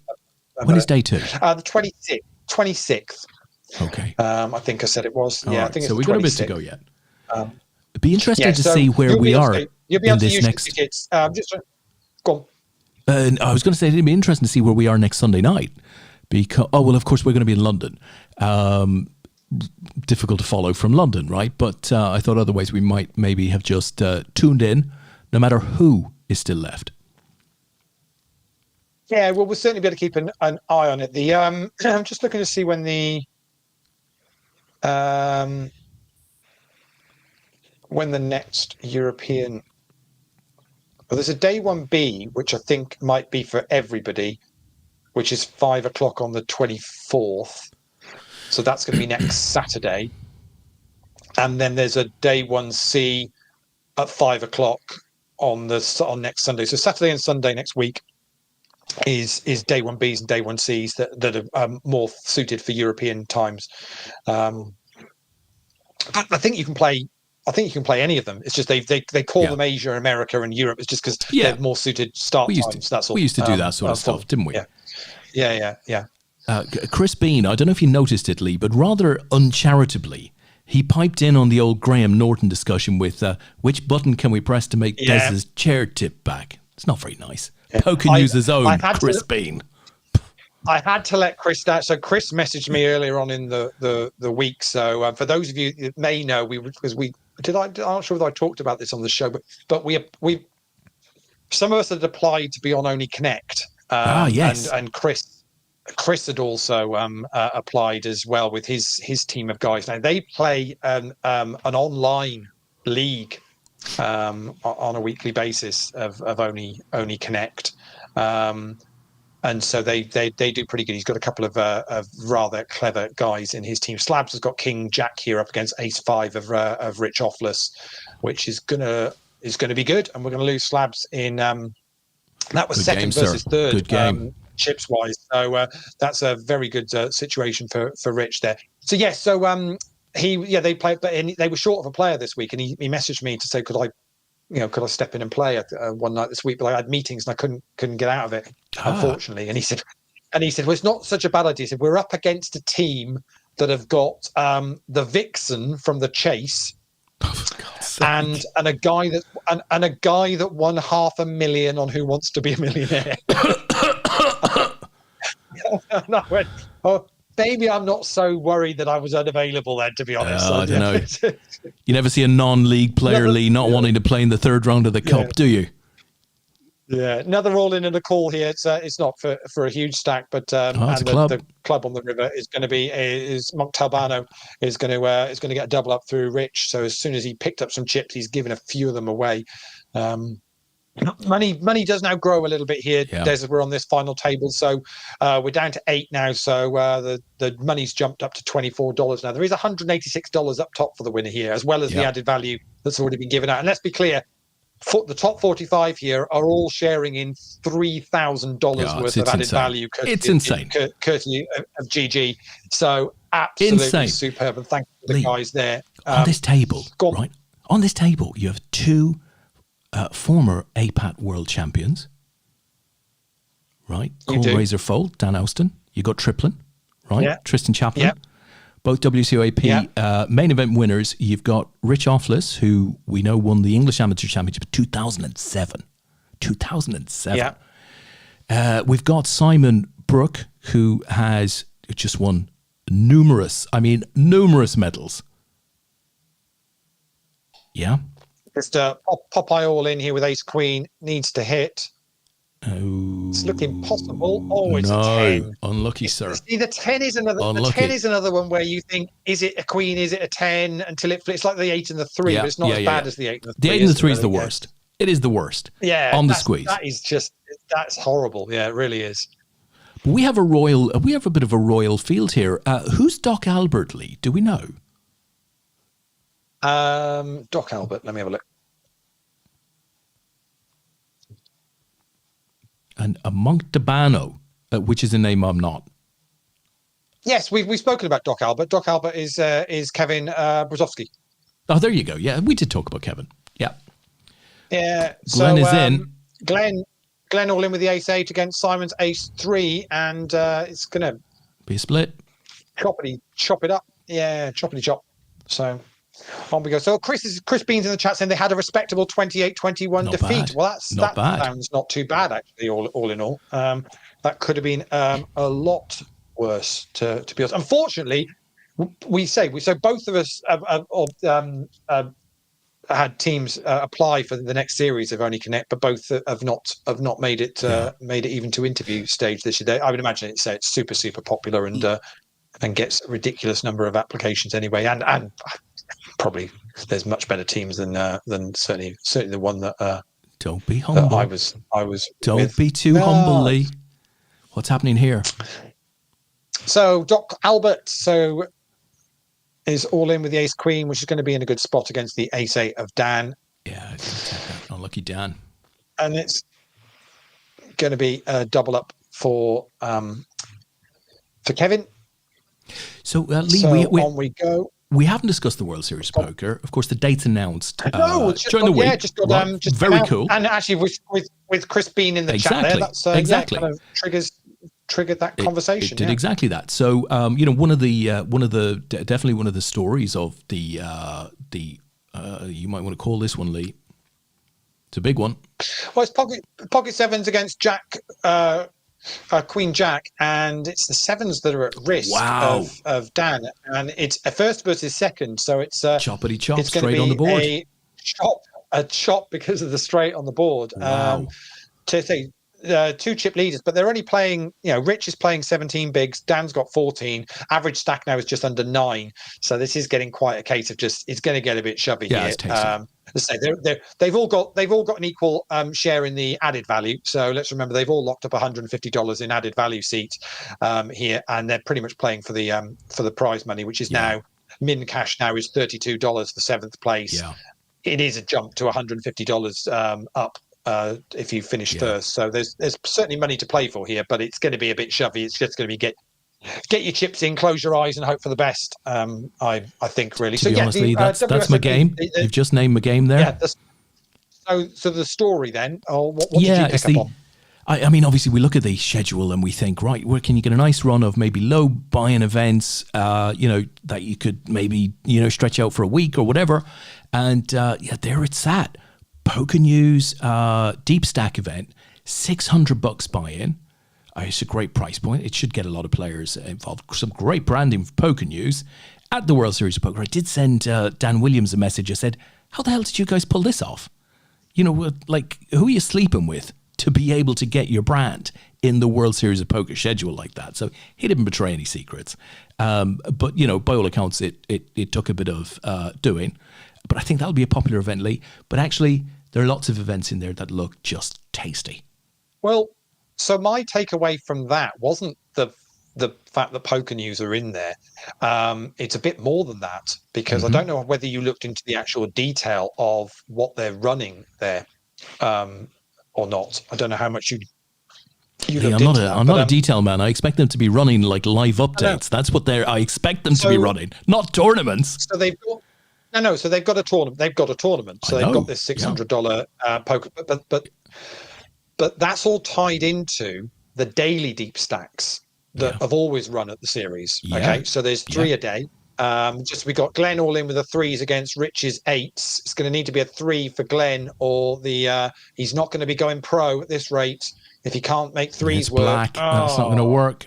Yeah, lucky not Glenn. Going to work for him. So Glenn's going to depart in 7th place, picking up $32 plus his $150 seat in the GG Masters. So good luck with that. Well done, Glenn, and thank you for playing. Yeah, it's more the fact that is what they're running in the build up to that tournament. Yeah, is they're running weekly leaderboards for the daily deep stacks. Yeah. So the daily deep stacks used to just be they'd run and you get. Well, now they're going to have a lot more focus on them. Yeah. Because they're going to have.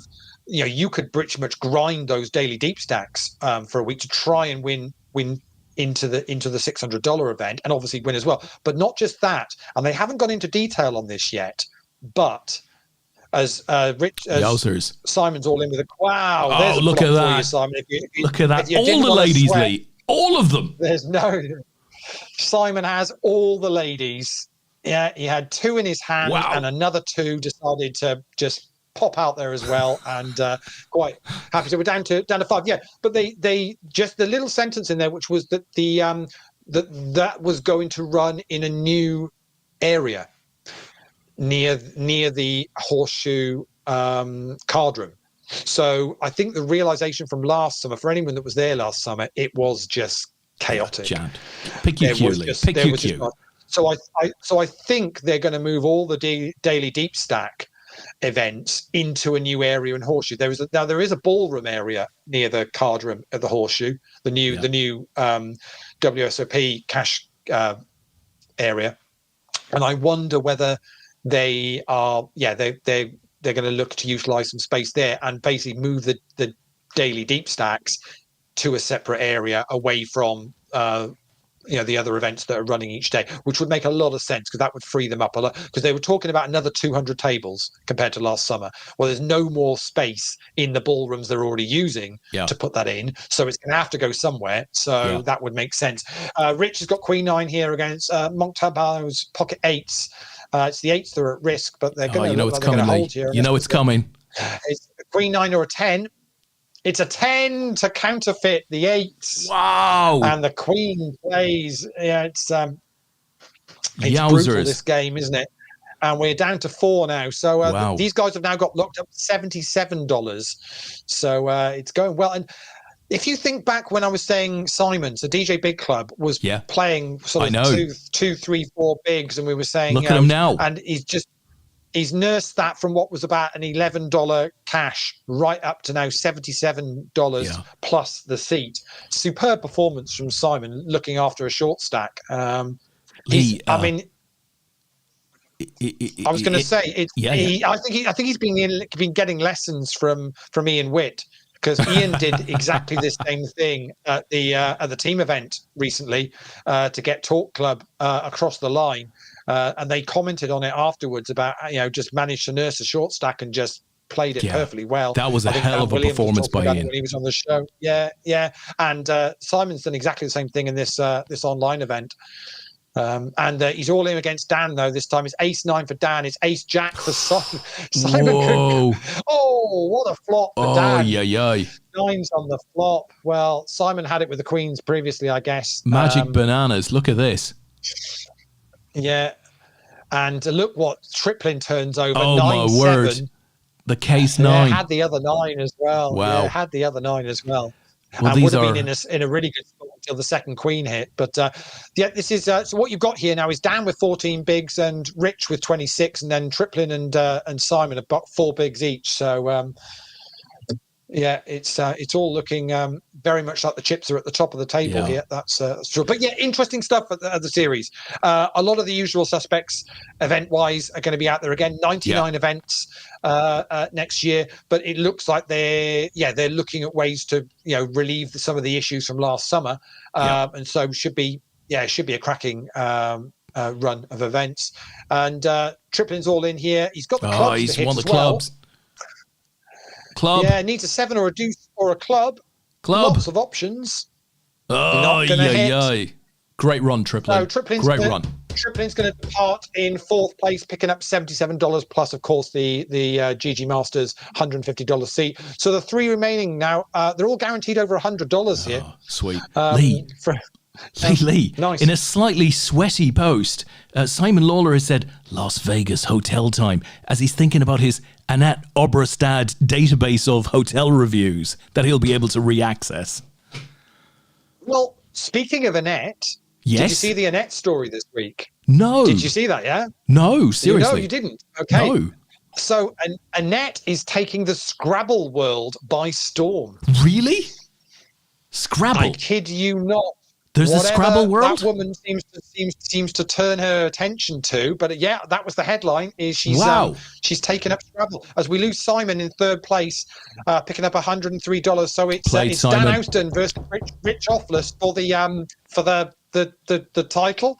Not sure what we're gonna call it here, but they're playing for about $50 in difference in prizes here, and both have played really well actually. A few tables out here from what we've watched. Both played it super well. Yes, so Annette is taking the Scrabble world by storm. Well, you got to give her that. She somehow manages to stay in the public eye despite presumably wanting to be out of the public eye. It makes you wonder why she doesn't go back to poker. I'm kind of assuming. Yeah, I'm assuming she made enough money from poker and is quite happy just living a life and doing what she's doing, but still wants something competitive and has decided to give Scrabble a go. I mean, I love a game of Scrabble. I'm a super fan of Scrabble. Don't. So is Simon Lawler. Loves a bit of Scrabble. I'm not one for the little finding all the little 2-letter words straight in there with an X and a V. Can't be bothered with that nonsense. But yeah, no, I absolutely love playing Scrabble. It's, we should get a Scrabble. An APAT Scrabble Championship, you think? Yeah, we should do that. Well, to be honest, if we don't do pool before we do Scrabble, we'll never hear the end of it. So we need to do pool first. But yeah, we did Scrabble in Luton, Lee, in about 2011 or 12. With Claire. The lovely Claire was there, and Dan, her much better half, and a few others. Wasn't it rude? Was it you're only it was. I mean, there are images. There are images, but they're highly censored. Some of the words were just got out of hand, Lee. Yeah. Oh, I like the Las Vegas host. So the hotel time thing is obviously 4 queens. Obviously, I hadn't picked up on that as a I don't think that's what he meant, Lee. I think he was thinking World Series. I got to check out my hotels. Yeah, you reckon? And hotels changing, obviously in Vegas. So the Tropicana's getting bulldozed down for the new ballpark.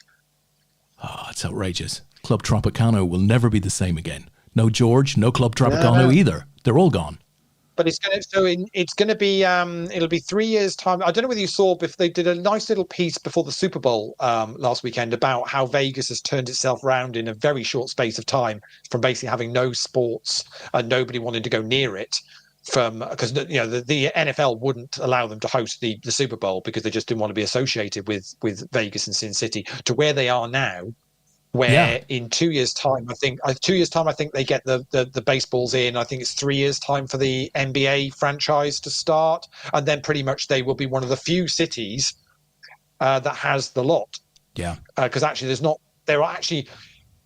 unsurprisingly, there aren't that many cities that actually have the whole which, to be honest, roster. isn't surprising because they've got sort of space, they've got the weather, and a lot of money goes through Vegas, right? So great to see. And Simon, do you remember Simon said when Simon was on the show and he said he went to see a baseball game out in Vegas and was absolutely raving about it. Simon Brooke was saying, you should really go and Love see one baseball. if you can.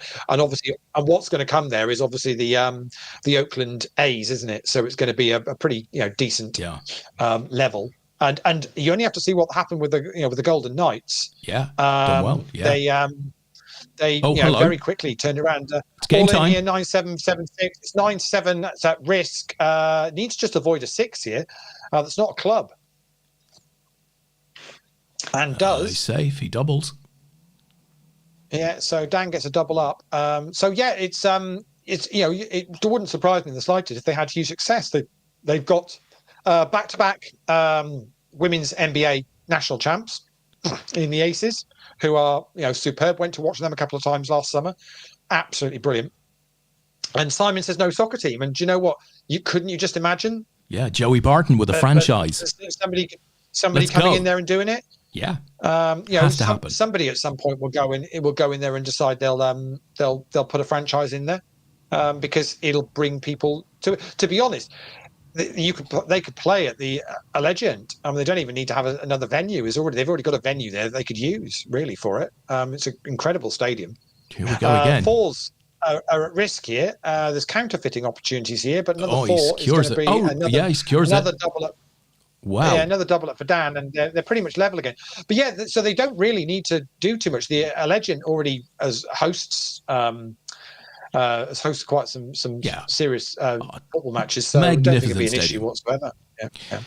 Michelle. Interestingly, though, they've not got any World Cup games. So the Allegiant doesn't have any World Cup games because there's something to do with the pitch size or something means that they don't fit FIFA's regulations. Oh, I see. Simon's just said amazing not using it for the World Cup. Yeah, no, there is something in the FIFA legislation that meant it doesn't meet the criteria. That seems like a bit of a weirdly. miss. Yeah, it's the same with Anfield. Yeah, doesn't meet the FIFA criteria by a couple of feet. Michelle, so it's not allowed to. Yeah. Thinks back to that Luton Scrabble game. Ticey, myself in the Luton Scrabble, and Chompy. I was there. Sean was there. Claire was there. That was a hell of a... I mean, of course, there might have been numerous Scrabble experiences at Luton, but that was a hell of a game. It's all good. Well, Annette is doing that, so... Brilliant. We'll see what comes. I'm trying to think who reported on it. It was one of the poker sites reported on it, so... It was an interesting story. So these guys are pretty much, level pegging. Both got about 20 bigs here. And Leigh, I don't think either of them's going to give up on this because it's $50 on the table here, Des. They're not giving up on this. This is going over and back. This is truly competitive. I would expect no less, and it's very tight. But to be honest, with 5-minute levels, though, it's not going to say that 20-odd bigs has all of a sudden become 18 bigs, and they're not going to have too much chance to play here. But neither of them are going to put their chips in too lightly and play anything too crazy here, isn't it? We're just waiting for hands to collide, I think. Leigh, talking about poker media, Jonathan Rabb's been, he's popped up recently. He's doing a lot of writing for Poker Wired. I think it's Poker Wired or Wired Poker. Yeah, he's going to. Is he coming on? He's going to be on the show. Yeah, he is going to come on the show. Fantastic. Yeah, so we're just looking to get a date confirmed, and we're going to get John on and have a good catch up. And for those that will remember, back in season 2, which would have been the first year we did the team event, which was won by EasyJet. EasyJet won that. They did. I remember that, Leigh. They did indeed. EasyJet won that. Their Bristol team won. Turned up in their uniform and everything. It was beautiful performance. But John presented the trophy, our first ever team event, and he was right in the middle of the huddle. That's how we should be presenting trophies, prior isn't to that, it, really? a tiny little bit prior. John was one of the guys who came up with the GUKPT concept. Good guy. He did, yeah. Good Very guy. much did, yeah. Yeah, and it's nice to see him doing, getting involved with some writing. Yeah. Also, lovely to see another friend of the show. I don't know whether you picked up on this week, but Robbie has been in Scotland. Aye. This week, yeah. Robbie Straczynski been doing some reporting for the 888 event up in Scotland, yes, he and has. is then he's heading over to Vegas for another mixed game festival, which have been hugely successful for him. So wish him. I think he's had a pretty good time in Scotland, in all accounts. Yeah, he's enjoyed it. I think a little nervous because there's a lot of strange things happening in the world at the moment, and of course you just can't predict where that can impact you. But I tried to console him by telling him that we had a tournament up there in 2008 and there was shooting going on outside. So that he should feel totally secure inside. Nobody else was nervous about it. I think there's still bullet holes in the what was the Gala Maybury. Of course, now it's a G casino. Yeah, it's very difficult because the Maybury is I think it's a lovely casino. Yes, I think it's proper rolls. But of course, you try and explain that to somebody that maybe not used to that type of casino, and they might turn up and go, "What the hell is this? Whose house is this?" Brought me to. Yeah, exactly. But it's proper. Yeah, I say just the decor in it is just is it's very Art Deco, isn't it? Yeah, I like that. Yeah. So it's all good, but I'm not sure quite what he was expecting.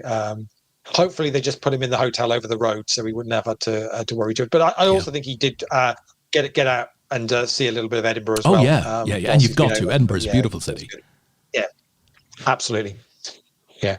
It's nice, and it's nice though. We were in Edinburgh last year, and APAT this year we're going to be in Glasgow. All in and a call. It's a 5 on the end. Crikey! It's going to be the straight. Well, he already hit the straight on the turn. So it got paid off. This is tumultuous. How is Dan Alston still in this? He's had a couple of doubles back hanging on in there, and then. Yeah, and then just gets a double up when he needs to. It's playing it nicely. Holdy says Battle of the Welsh. Yeah, I didn't think Rich Offless was Welsh. I mean, maybe, but I didn't know that. I'm sure he played for England. I think he played for England once. Yeah, of course. With APAT, that doesn't necessarily mean you're English. That just means you put the right money in the right person's, back pocket.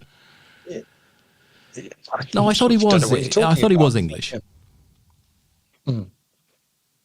Might have misunderstood that, but that's.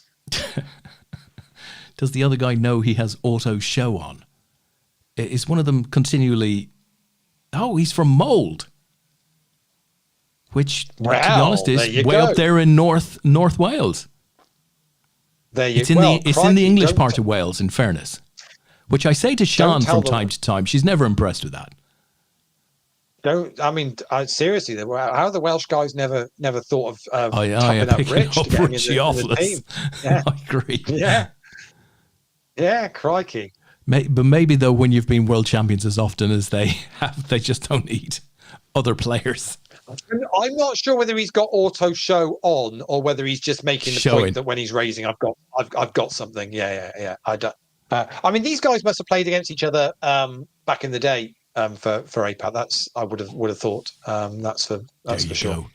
Charlie says he's given the fans what they want. Tristan, absolutely right. Yeah. He's creating a bit of controversy. Yeah, absolutely. All of this for $50. Once we've taken our cut. Obviously, as well. Let's not forget about that. So all of this for $51. I think it's the way that works, Lee. But these guys would be equally at home in a GUKPT final table. Absolutely top players. Yeah, completely. But they're and certainly, I think the vast majority, pretty much everybody in the top 10, apart from Glenn, obviously, will do really well in the GG Masters as well. Look at this! It's an absolute heater. Yeah, it was always going to happen. We were just waiting for 2 months to collide. It's going to need to be an ace on the river. It's black. It's not it's not. It's red. It's not what a game! And that's going to be us done. Spectacular. And Rich Opolis, very well played to you, Rich. You pick up $186. And of course, your added value seat as well. Well played to you, Dan, as well. Fantastic. $138 for your second place finish. And also to Simon Brook in third with 103. Triplin in fourth. Well done, Tristan, $77. I mean, say all the top 10 of you. But I mean, say anyone that played tonight is a winner for getting to play that tournament. What a superb event to put on. Thanks very much to GG. They added $3,000 worth of added value into that. And as you can see, Charlie's just posted in the chat. Charlie will be organising all of this in the back for us. He will get all of those credited for you tomorrow. So well done. Good luck to any of you in the top 45 before the 10 who've got cash dollars. Hope you put those to good use and spin them up on the site. Absolutely give those cash players hell. Yeah, let's hear some good spin up stories. And when you do play the GG Masters, the top 10, let us know how you get on, and we'll try and follow some of your action if you do make it through on the day 2. I think that'll be the Monday. Might be the Monday night or the Sunday when we're in London maybe, but we'll try and see if we can follow some of the action if we can do that. But what a great great first online back for 2024. Des. Absolutely fantastic. With a huge bunch of you out there watching in with us tonight, guys. So I hope you enjoyed the tourney. A lot of good value going your way, and of course, looking forward to seeing how these tickets are now used in the 10 million freeze out. That's going to be insane. So we will be keeping an eye out on that. If you want to play it, I mean, it's $150. Sats, right? Sats entry. everywhere. Yeah, but there are satellites running all over the place for this. So if you fancy getting involved and having a go at this is probably one of the best tournaments that GG put on in the year from a value point of view. It really is. It's an absolute no-brainer to get involved. And so if you want to do that, give it a whirl and see how you get on. From our point of view, Des, we're doing London. So I'm in London from Wednesday next week. Tom will be there from Thursday. You're there from Saturday? Yeah. Yeah, you'll be there from the Saturday. So the whole team will be there for all of next weekend. But as I say, we've got 5 days of poker coming from Aspers. We'll be live streaming on the Sunday. But other than that, looking forward to meeting all of the poker raffles winners that have got APAT London seats and catching up with everybody for kind of the first event in the UK, aside from the team event, and just looking forward to all of the variants we've got on. It's going to be a cracking 5 days in London. So safe travels for all of you whenever you are traveling there. And if you need any info, say Tom's got everything on the website for you. So just everything you should need to know is already on there. Just go and check it out. And just a final big well done to Dave Butler, one of our own, who took down a World Series of Poker Circuit Colossus seat earlier this evening on Poker Raffles. World Series of Poker Circuit main event seat, £1,100 plus £400 in cash money is up for grabs. That will be drawn Monday week, right? So not tomorrow, next Monday. And there's just a ton of value to be had there. So do try and look in. Make sure you're in the drum for that. So Leigh, I think that's us. So good luck to everybody out there through the week in your poker and outside of your poker. And hopefully we'll see a lot of you guys and girls in London. Good night.